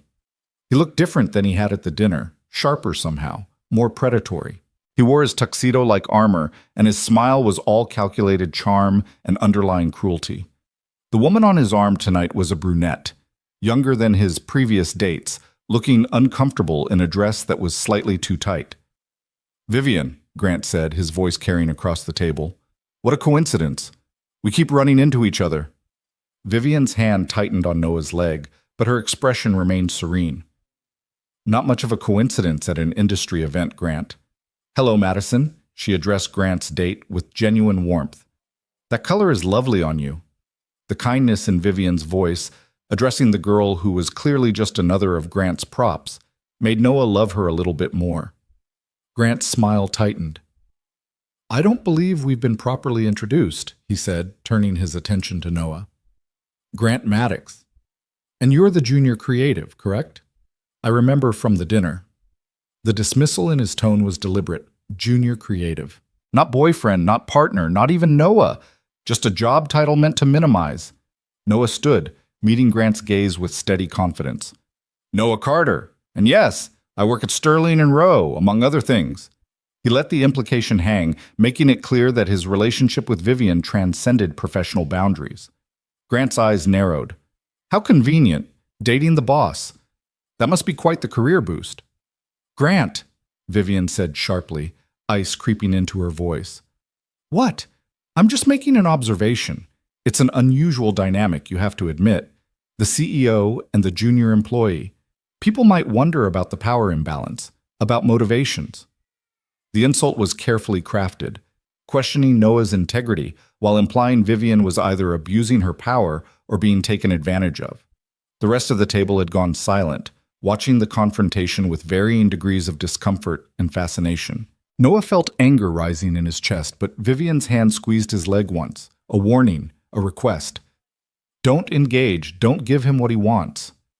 "The only thing people should wonder about," Vivian said, her voice calm but carrying an edge that could cut glass, "is why you're so invested in my personal life when you've moved on so thoroughly yourself. Don't you have better things to discuss, like your company's recent loss of the Meridian account?" It was a perfect strike. Professional, devastating, and completely public. Grant's face flushed. "That's industry confidential." "It's industry news as of yesterday," Vivian countered smoothly. "Perhaps you should spend less time concerning yourself with my relationships and more time managing your own professional reputation." The nearby tables had started to notice the exchange. Heads were turning. Grant realized he was losing the confrontation and shifted tactics, turning his charm on Noah instead. "You seem like a bright young man, Noah. Can I give you some advice? Be careful. Vivian has a way of making people feel special, like they're the center of her world, right up until they're not useful anymore. Then she's remarkably adept at cutting them loose." "That's enough," Vivian said, standing up. Her voice was still controlled, but Noah could see the fury in her eyes. "I'm just trying to help. You deserve to know what you're getting into. She'll burn through you the same way she burns through everyone. It's what she does. Work comes first, always. Eventually, you'll realize you're just another item on her to-do list. You have no idea what you're talking about, Noah interrupted, his own anger finally breaking through. You're projecting your own failures onto Vivian because you can't stand that she's better off without you, that she's happy, that she found someone who actually values her instead of treating her like a trophy. The words came out sharper than Noah intended, fueled by weeks of watching Vivian hurt, of seeing the damage Grant had done, of witnessing the walls she'd had to build to protect herself from men exactly like this. Grant's expression darkened. Careful, kid. You're out of your league here. No, Noah said, stepping closer to Grant, close enough that he had to look up slightly to meet the older man's eyes. You're out of yours. You lost the best thing that ever happened to you, and instead of accepting that gracefully, you're making a fool of yourself trying to save face. Everyone here can see it, including your date, who looks like she'd rather be anywhere else. Madison, Grant's date, had indeed gone pale, looking between Grant and Noah with growing horror. We're leaving, Grant said tightly, grabbing Madison's arm. Good idea, Vivian said. Enjoy your evening. Grant stalked away, practically dragging Madison behind him. The tables around them slowly returned to their own conversations. Though Noah could feel the gossip spreading like wildfire through the ballroom, Noah sat down heavily, his heart racing. I'm sorry, I shouldn't have. That was perfect, Vivian said quietly. Her hand found his under the table, gripping tight. Absolutely perfect. Thank you. He was being cruel to you. He usually is. But you defended me. You stood up to him. No one's done that for me in a very long time. The gratitude in her voice made Noah's anger dissolve into something softer, warmer. He turned his hand over, lacing his fingers through hers properly. Someone should have done it a long time ago. The rest of dinner passed in a blur. Colleagues from their table complimented Noah on his composure, sympathized with Vivian about Grant's behavior, and generally treated the confrontation like a spectator sport they'd enjoyed watching. After dessert, the dancing began. The string quartet was replaced by a full orchestra, and couples began moving onto the floor in elegant waltzes and foxtrots. Dance with me, Vivian said, standing and extending her hand. Noah took it, let her lead him onto the floor. The orchestra was playing something slow and romantic, and as Noah pulled Vivian into his arms, hand at her waist, her hand on his shoulder, their other hands clasped, he felt like they were the only two people in the entire ballroom. They moved together with the easy synchronicity they'd practiced in her living room, but there was an added layer now, an awareness, an acknowledgement of everything that had been building between them for weeks. You were incredible tonight, Vivian murmured, her lips close to his ear. Standing up to Grant like that. You weren't intimidated at all. I was terrified, Noah admitted, but I was more angry than terrified. He had no right to speak to you that way. He never did, but he always thought he did. That was part of the problem. They swayed to the music, and Noah was hyper-aware of every point of contact, her hand in his, her body close to his, the scent of her perfume mixing with the champagne and flowers, and the general opulence of the evening. Vivian, Noah said quietly. This thing between us. It's not fake anymore, you know that, right? Vivian pulled back just enough to meet his eyes. In the soft light of the ballroom, with her face tilted up toward his, she looked vulnerable and beautiful and terrified. I know, she whispered. So what do we do about it? I don't know. Noah, there are so many complications. The company, the age difference, what people will say. I don't care what people say. You should. You have a career to protect. So do you. But you took a chance on this arrangement. Take a chance on this being real. Vivian closed her eyes, and Noah watched emotions play across her face. Fear, hope, desire, resignation. When she opened them again, there were tears threatening to spill. What if we try and it falls apart? What if I hurt you? What if you realize I'm exactly what Grant said? Too focused on work, too cold, too damaged. You're not damaged. You're careful. There's a difference. Noah pulled her closer, their bodies flush now, swaying to music that felt like it was playing just for them. And if it falls apart, at least we tried. At least we were brave enough to take the risk. I'm not brave.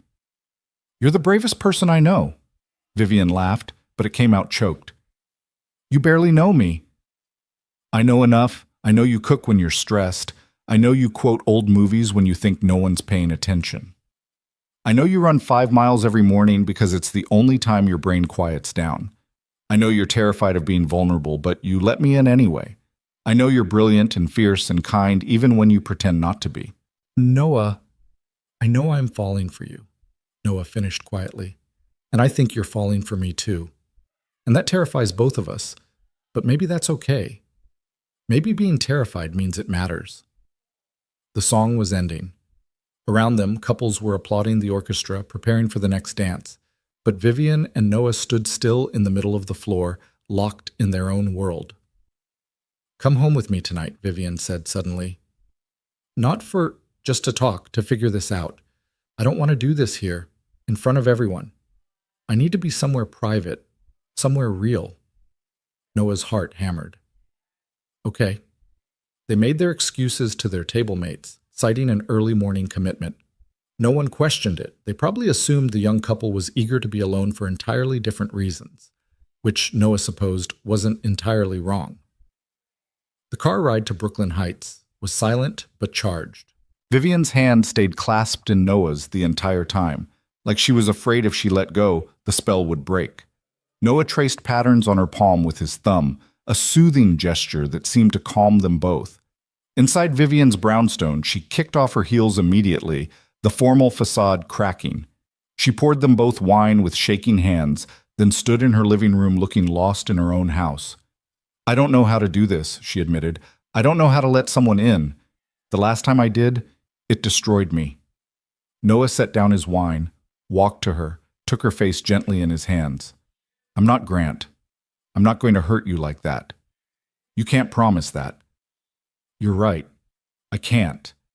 But I can promise that I'll try, that I'll be honest, that I see you, really see you, and I'm not running away. Vivian's eyes searched his face, looking for lies, for cracks, for any sign that this was too good to be true. Whatever she saw must have satisfied her because she leaned forward and kissed him. It was nothing like the brief greeting kiss at the restaurant. This was real and deep and desperate, weeks of tension and denied feelings pouring out in a single moment. Noah's hand slid into her hair, careful of the crystals and pins, while Vivian's fingers gripped his tuxedo jacket like an anchor. They kissed until they were both breathless, until the world narrowed to just the two of them, until nothing else mattered except this moment and this feeling and this impossible, wonderful thing blooming between them. When they finally broke apart, Vivian was crying. I'm so scared, she whispered against his lips. Me too. What if this ruins everything? What if it makes everything better? They stood there in her living room, holding each other, and Noah felt like they were standing on the edge of something monumental, a choice that would change both their lives irrevocably. Stay tonight, Vivian said. Just stay. We don't have to decide anything right now. Just don't leave. So Noah stayed. They changed out of their formal wear into comfortable clothes, Vivian lending him sweatpants and a t-shirt that hung loose on his frame. They curled up on her couch with wine and old movies playing on the television, barely watching, mostly just existing in each other's presence.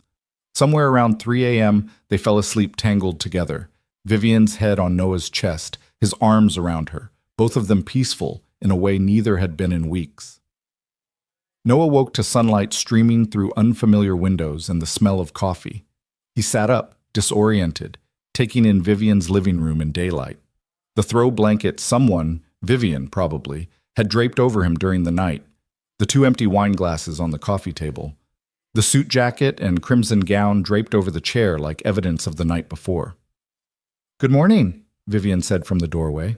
She changed into yoga pants and a sweatshirt, her hair pulled back in a messy bun, no makeup. She looked young and beautiful and slightly nervous. Coffee? Please. They sat at her kitchen island drinking coffee in comfortable silence, and Noah marveled at how natural this felt. Like they'd done this 100 times before. Like waking up in Vivian's house was the most normal thing in the world. Last night, Vivian started. Was perfect, Noah finished. Was complicated, Vivian corrected gently. Noah, I meant what I said, about being scared, about not knowing how to do this. We need to talk about the reality of what this means. the complications. Okay, let's talk. Vivian set down her coffee cup, her expression serious. First, there's the company. We have policies about workplace relationships, especially between different levels of hierarchy. If we do this, if we make this real, we have to disclose it to HR. There will be paperwork, possibly restructuring to avoid conflicts of interest. You might have to change departments or reporting structures. I can do that.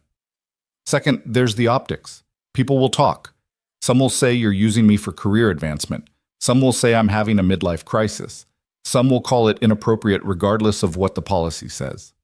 Can you handle that? Can you handle being known as the CEO's boyfriend instead of just Noah Carter, talented creative? Noah considered this. It wasn't an idle question. Vivian was asking if he could handle losing his professional identity to their relationship. I can handle it if you can, Noah said, because they'll say worse about you, that you're unprofessional, that you're abusing your power, that you're emotionally compromised. Can you handle that? Vivian flinched. I've handled worse. That's not what I asked. She was quiet for a long moment, staring into her coffee like it held answers. I don't know, she admitted finally.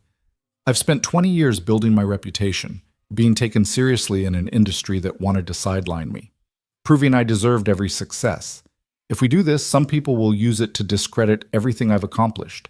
They'll say, I'm just like every other woman who lets emotions compromise her judgment.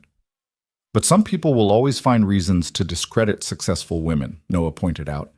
You can't live your life according to their limitations. I know, but knowing that intellectually and actually facing it are different things. So we face it together. Vivian looked up, met his eyes. You make it sound simple. Maybe it is simple.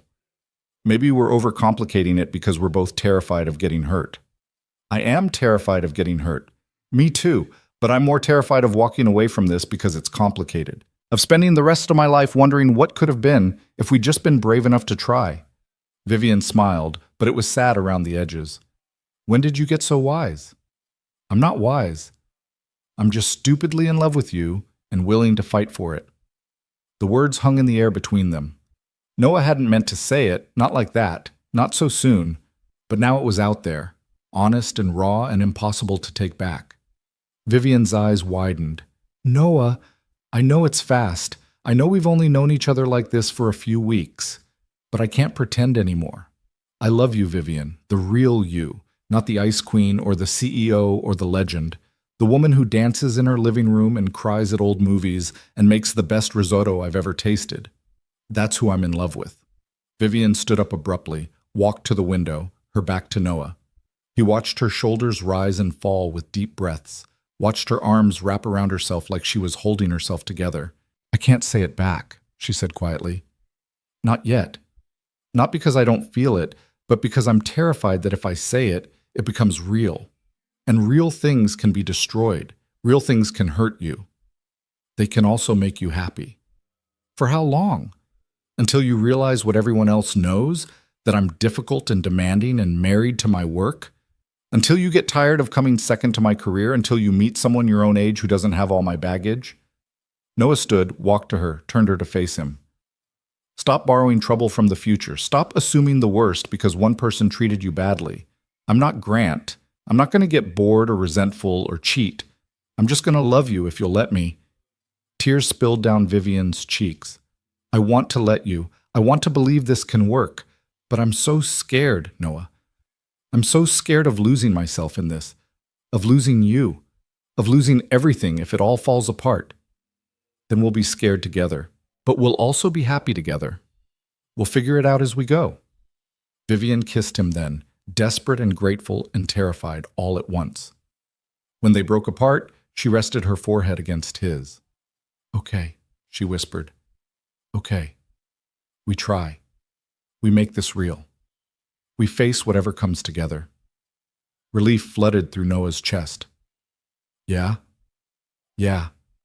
They spent Sunday tangled up in each other, talking, planning, navigating the logistics of making their relationship official. Monday morning, they would meet with HR together. They would fill out the disclosure forms. Noah would transfer to a different creative team with a different supervisor to eliminate the direct reporting relationship. They would be transparent, professional, and unapologetic about their relationship. It felt terrifying and exhilarating and right. That night, as Noah finally headed home to his own apartment, Vivian walked him to the door.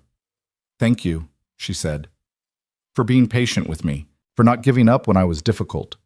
You're not difficult, you're careful, and you have every right to be. I'll see you tomorrow." "At the office."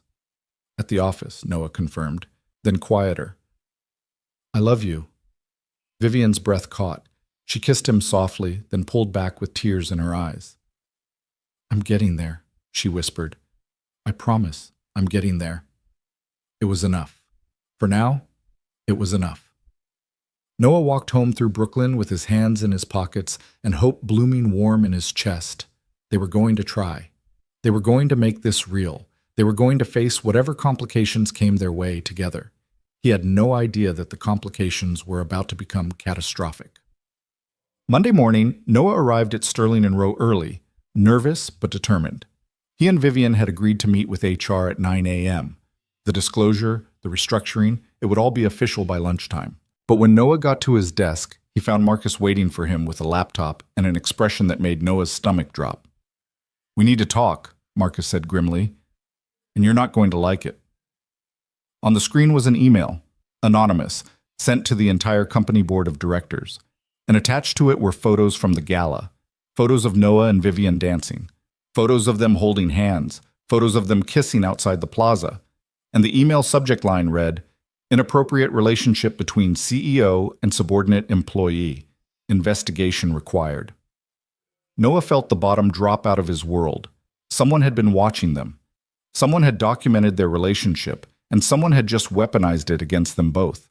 The trap had sprung, and Noah had no idea how they were going to survive it. Noah stared at the laptop screen, his vision blurring around the edges as his brain struggled to process what he was seeing. The photos were professional quality, too professional to be random phone shots from other gala attendees. Someone had hired a photographer. Someone had planned this. "When did this go out?" Noah asked, his voice hollow. "Around 7 this morning. The board's already calling an emergency meeting. HR sent out a summons for both you and Vivian at 10 a.m. Marcus's face was grim. "Noah, this is bad. Really bad. They're calling it an ethics violation, potential abuse of power, failure to disclose a conflict of interest. The email specifically mentions that you're a subordinate employee and that this relationship could constitute—" "I know what it constitutes," Noah interrupted. His hands were shaking. "We were going to disclose today. We had an appointment with HR at 9. We were doing everything right. Except someone didn't want to give you that chance." Marcus closed the laptop. "Any idea who?" Noah's mind immediately went to Grant. It had to be Grant. The timing was too perfect. The weekend after the gala where Noah had publicly defended Vivian, where Grant had looked like a fool in front of his peers. This was revenge, pure and simple. But proving it was another matter entirely. "I need to talk to Vivian," Noah said, standing up so fast his chair rolled backward. "Noah, wait. Think about this. If you go to her office right now, you're just giving them more ammunition. You need to be strategic." "I need to make sure she's okay." Noah's phone buzzed, a text from Vivian. "Don't come to my office, don't react, meet me at 9:45 in conference room B. We handle this together." Even in crisis, she was thinking strategically. Even ambushed, she was planning their defense. Noah spent the next 2 hours at his desk trying to look normal while his world imploded around him. Colleagues whispered and stared. Some looked sympathetic, others scandalized, most just curious to see how this drama would unfold. The creative department buzzed with speculation. How long had the affair been going on? Was it consensual? Was Noah using Vivian, or was she using him? Would they both be fired? At 9:40, Noah made his way to conference room B. It was a small meeting space tucked away from the main floor, rarely used. Vivian was already there, standing at the window with her back to the door.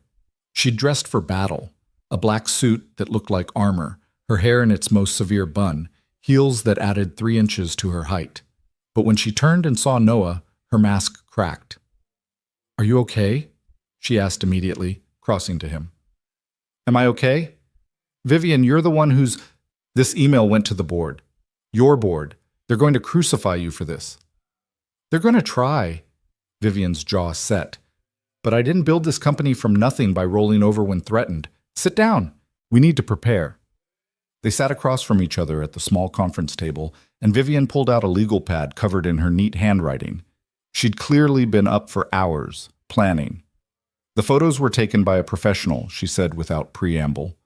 I've already had my assistant contact the plaza's event coordinator. There was no official photographer hired for candid shots outside the venue, which means someone hired a private photographer specifically to document us. Grant. Almost certainly, though proving it will be difficult. The email was sent from an anonymous account, routed through multiple servers. My IT team is working on tracing it, but I'm not optimistic. What are they going to ask us in the meeting? Vivian met his eyes. They're going to ask when the relationship started. They're going to ask if it's consensual. They're going to ask if I've shown you any preferential treatment, promotions, raises, special assignments. They're going to ask if you felt pressured or coerced at any point. None of that happened. We haven't even been actually together until Saturday night. Before that, it was just what? Vivian's expression was unreadable. How do we explain the arrangement without making it sound worse? That I asked you to pretend to be my boyfriend to make my ex jealous? That sounds exactly like an abuse of power. Noah hadn't thought of that. The truth? That Vivian had initially threatened his job in a moment of panic, that they'd agreed to a fake relationship that became real, sounded damning when stripped of context and emotion. We tell them the truth, Noah said firmly. All of it. The bar, Grant, the arrangement, everything. We tell them that yes, it started in a complicated way, but that we addressed it. We fell for each other genuinely, and we were literally coming to HR this morning to disclose when this email went out. We have nothing to hide. The truth makes me look desperate and unstable. It makes you look naive or opportunistic, depending on how they want to spin it. Then let them spin it. We know what actually happened. We know our intentions were good, even if the execution was messy. Vivian smiled sadly. You're so optimistic. It's one of the things I love about you. The words hung in the air. Vivian's eyes widened slightly, like she hadn't meant to say it out loud. You love me? Noah asked quietly. Vivian looked away, her composure fracturing. I was getting there. I told you I was getting there. But now everything's falling apart, and I don't know if we'll survive this. And I can't lose you and my company in the same week, Noah. I can't. Noah stood, walked around the table, pulled Vivian to her feet and into his arms. She resisted for a second, then collapsed against him, her careful control shattering. We're going to survive this, Noah said into her hair. We're going to walk into that meeting, tell the truth, and remind them that you've given 20 years to this company, that you're the best CEO they could possibly have, that our relationship doesn't change your competence or integrity. What about your career? If they force you out, then I'll find another job. There are other agencies, but there's only one you. Vivian pulled back, her eyes red but fierce. I won't let you sacrifice your career for me, and I won't let you sacrifice yourself to protect mine. We're in this together, remember? Whatever happens, we face it together. At exactly 10 a.m., they walked into the main conference room together. The space was dominated by a long glass table where 5 board members sat in judgment, 3 men and 2 women, all looking stern and uncomfortable. The head of HR, Linda Morrison, sat at one end with a thick folder of documents. A lawyer Noah didn't recognize sat at the other end, presumably there to protect the company's interests. Vivian took her seat at the table with perfect composure, every inch the CEO. Noah sat beside her, trying to project confidence he didn't feel. Thank you for meeting with us on such short notice, Linda Morrison began. She was a woman in her 50s with kind eyes that currently held no warmth. I'm sure you both understand the seriousness of this situation. We do, Vivian said calmly, though I'd like to note that Noah and I were scheduled to meet with your office at 9 a.m. this morning to voluntarily disclose our relationship. The anonymous email preempted our disclosure by approximately 2 hours. This clearly surprised the board members. Linda consulted her notes. You had a scheduled appointment? Yes, Friday afternoon. I called your office and scheduled it. You can verify with your assistant. Noah and I became aware that our relationship had progressed beyond professional boundaries, and we wanted to handle the disclosure properly and transparently. When did this relationship begin? One of the board members asked, Robert Chen, a venture capitalist with a reputation for ruthlessness. Vivian and Noah exchanged a glance. This was it. The moment where they either lied to protect themselves or told the truth and accepted the consequences.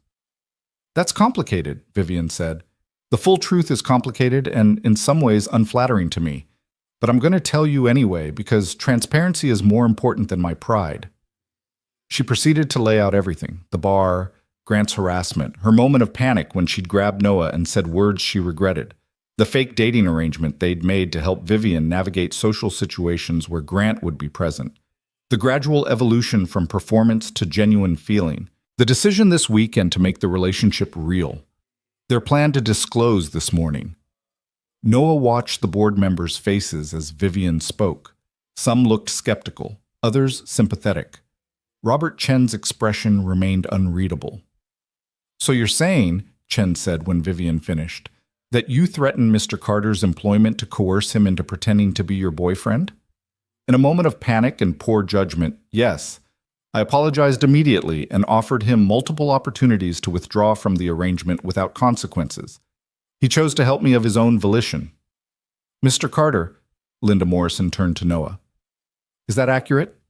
Did you feel you had a choice in this arrangement? Noah sat up straighter. Ms. Rowe's initial request was made in a moment of crisis. But yes, I had a choice. She made it clear multiple times that I could walk away. I chose to stay because I saw someone I respected in genuine distress and I wanted to help. The fact that we developed real feelings for each other was unexpected, but genuine. Did Ms. Rowe show you any preferential treatment during this time? The lawyer asked. Promotions, raises, special assignments? No, actually, she rejected 3 of my campaign pitches in the past month. If anything, she was harder on me than usual to avoid any appearance of favoritism. Can anyone corroborate this arrangement? Another board member asked. Sarah Winters, one of the few people who'd always seemed to support Vivian. Several people at the client dinner and the charity gala can confirm we were attending as a couple, Vivian said. And my assistant can verify that I requested time off my calendar for personal matters related to preparing for these events. I also have text messages between Noah and myself discussing the arrangement, if you'd like to review them. That won't be necessary at this time, Linda said. What I'm trying to understand is whether this relationship constitutes a violation of our workplace conduct policies. Ms. Rowe, as CEO, you're held to a higher standard. Dating a subordinate employee, regardless of the circumstances, creates the appearance of impropriety, if not actual conflict of interest. I understand that, Vivian said, which is why Noah and I plan to address it this morning. We've already discussed restructuring Noah's reporting relationship so that he no longer reports to me directly or indirectly. We're willing to sign any additional agreements or disclosures you require. We want to do this right. The problem, Robert Chen interjected, is that the damage is already done. This email went to the entire board. People are talking. Clients are asking questions. The optics are terrible. CEO dating a junior employee, significant age gap, secret relationship. It looks like exactly the kind of scandal this company doesn't need. With all due respect, Robert, Vivian said, her voice taking on an edge, the only scandal here is that someone felt the need to weaponize a consensual adult relationship for their own purposes. Noah and I are both single. We're both adults. We developed feelings for each other, and we're handling the disclosure appropriately. The fact that someone chose to make it public in the most damaging way possible says more about them than it does about us. Nevertheless, Chen continued, we have to consider what's best for the company, and I'm not sure having our CEO involved with a subordinate, regardless of the circumstances, is what's best. The implicit threat hung in the air. Vivian's hand clenched on the table, but her expression remained composed. Are you suggesting I should end my relationship to maintain my position? Vivian asked quietly. I'm suggesting that as CEO, you have to make difficult choices.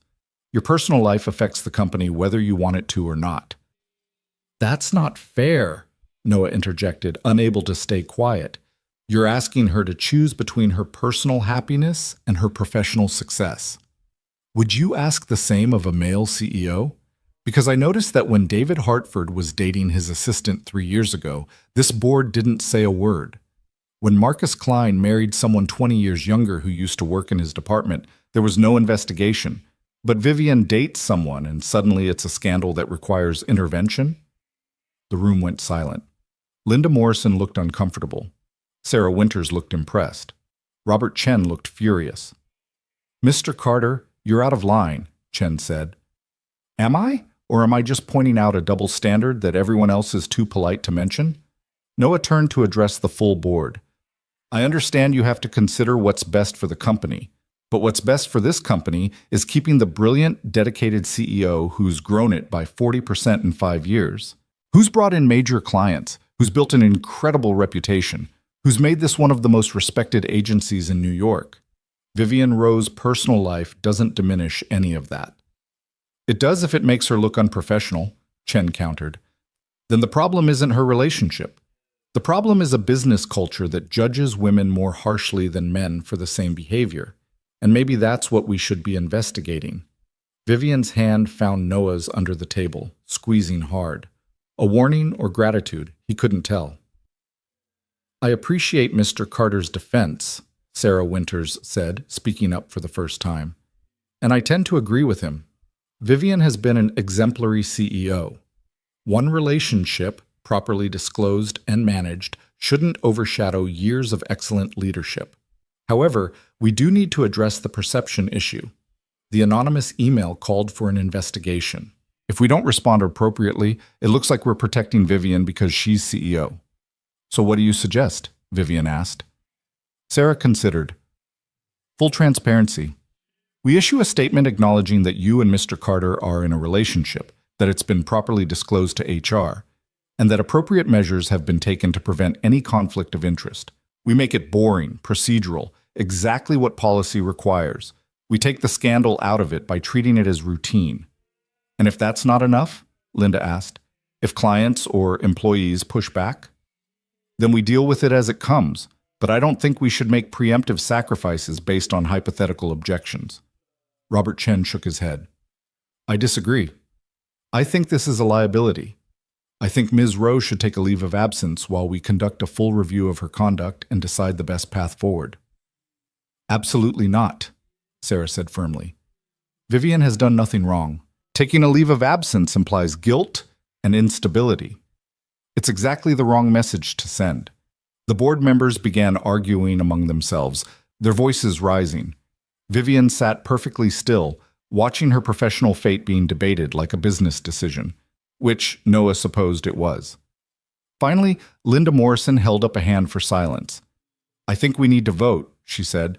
"The question is whether Ms. Rowe's relationship with Mr. Carter constitutes a violation of company policy serious enough to warrant disciplinary action. Those in favor of disciplinary action?" Robert Chen raised his hand.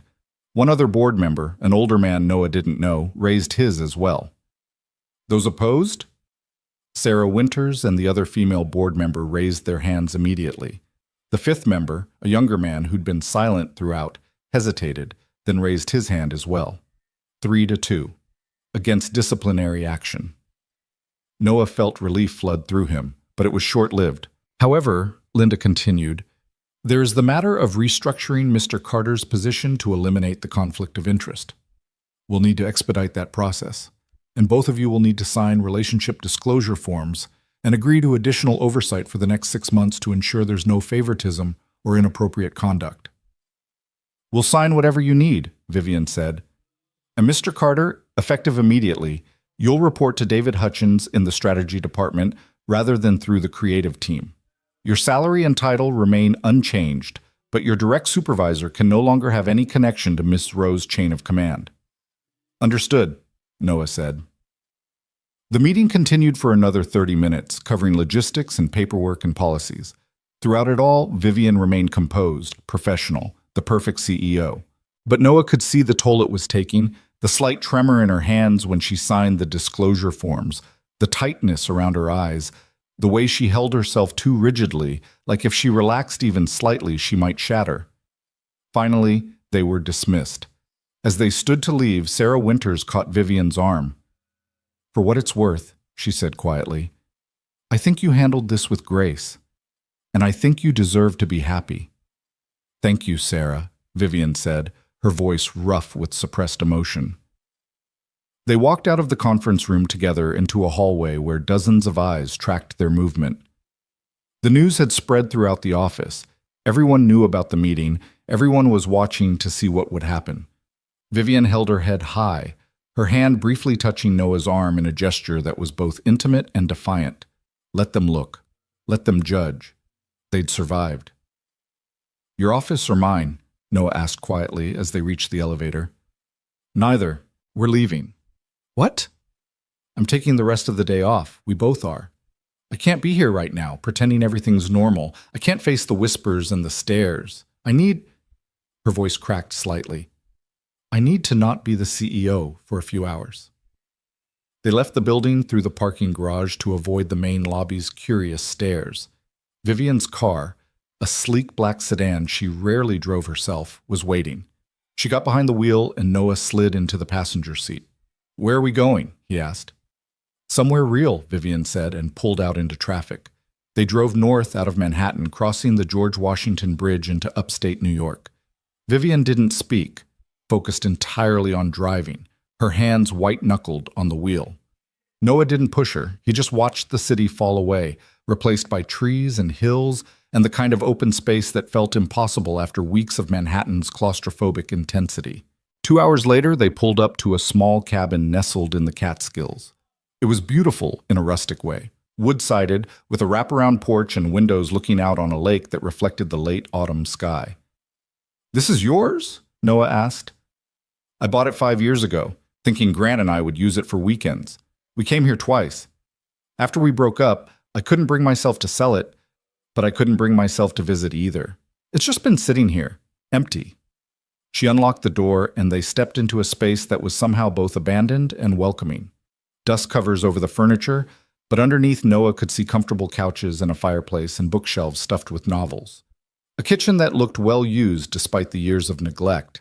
Photos on the mantel of a younger Vivian with her mother, both of them laughing. Vivian walked through the cabin like a ghost returning to a haunted house, touching things gently. The back of a chair, a bookshelf, a throw blanket. I came here the weekend after I found out about Grant's affairs, she said quietly. I was going to throw all his things in the lake. Burn them, maybe. Have some grand cathartic moment. But when I got here, I just sat on the porch and cried for 2 days straight, and then I locked everything up and never came back. Why did you bring me here? Vivian turned to face him, and the vulnerability in her expression made Noah's chest ache. Because this is the only place I've ever been able to fall apart. The only place where I'm not the CEO or the ice queen or the woman who has to hold it together. I'm just me. And I wanted you to see that. The me that falls apart. As if on cue, Vivian's composure finally shattered. She sank onto the dust-covered couch and buried her face in her hands, her shoulders shaking with sobs she'd been holding back for hours. Noah sat beside her, pulling her into his arms. She clung to him like a lifeline, crying with the kind of complete abandon that spoke to years of suppressed emotion, not just today's crisis. I almost lost everything, she choked out between sobs. My company, my reputation, you. I almost lost all of it because I was stupid enough to fall in love. You didn't lose anything. We survived. Barely. And only because the vote went our way. If one more board member had sided with Chen, she pulled back, her face blotchy and tear-stained and more beautiful than Noah had ever seen it. How do we do this, Noah? How do we build a relationship when the whole world is waiting for us to fail? We do it by not caring what the whole world thinks. We do it by being honest with each other and fighting for each other and remembering why we're doing this in the first place. Because we're stupidly in love, Vivian said, echoing his words from Sunday morning. Because we're stupidly in love, Noah confirmed. Vivian laughed through her tears. When did you become the wise one? I learned from the best. They sat there as afternoon faded into evening, holding each other in the cabin that Vivian had bought for a future that never materialized. Outside, the lake turned gold with sunset, then silver with moonrise. Inside, Noah built a fire in the fireplace while Vivian found wine and crackers and cheese that was somehow still good despite the years of abandonment. They talked for hours about the meeting, about their fears, about what came next, about how to navigate a relationship under scrutiny, how to protect each other while also protecting themselves, how to build something real in the ruins of Vivian's carefully controlled life. "I need to tell you something," Vivian said around midnight, curled against Noah on the couch. "Something I haven't said." "Okay." "I love you." The words came out quiet but certain. "I fought it for weeks because it terrified me. But today, sitting in that conference room, all I could think was that if I lost you, nothing else mattered. Not the company, not my reputation, not any of it. You matter more." Noah's throat went tight. "Say it again." "I love you, Noah Carter. I love your optimism and your kindness and the way you see the best in people even when they don't deserve it. I love that you defend me when no one else will. I love that you make me want to be brave instead of just being careful.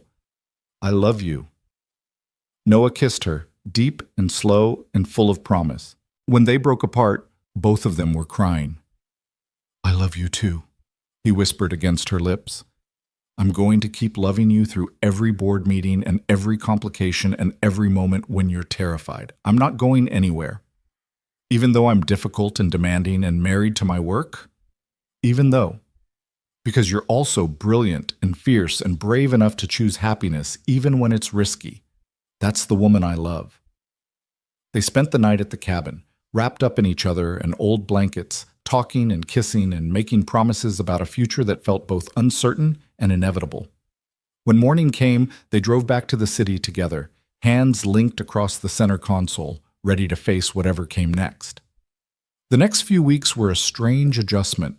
Noah moved to the strategy department, which was awkward but manageable. Some colleagues were supportive, others coldly professional, a few outright hostile. The gossip eventually died down to background noise, just another piece of office drama to be replaced by the next scandal. Vivian faced more scrutiny. Clients asked pointed questions, competitors whispered about her judgment, industry publications ran thinly veiled articles about CEOs who let personal relationships compromise their leadership. But she weathered it all with the same steel spine she'd always had, refusing to apologize for being happy. The investigation into the anonymous email went nowhere. The trail was too well covered, though everyone suspected Grant was behind it. Vivian considered legal action, but ultimately decided it wasn't worth the energy. Grant had already lost the battle that mattered. He'd tried to destroy her and failed. 6 weeks after the board meeting, Noah and Vivian attended another charity gala together. This time there was no pretense, no performance. They walked in as a real couple, openly affectionate, completely unbothered by the stares. Grant was there, alone this time, looking diminished somehow. When he saw them, he turned away. Vivian didn't even glance in his direction. "He's not worth your attention," Noah murmured. "I know," Vivian said, smiling up at him. "I have better things to focus on."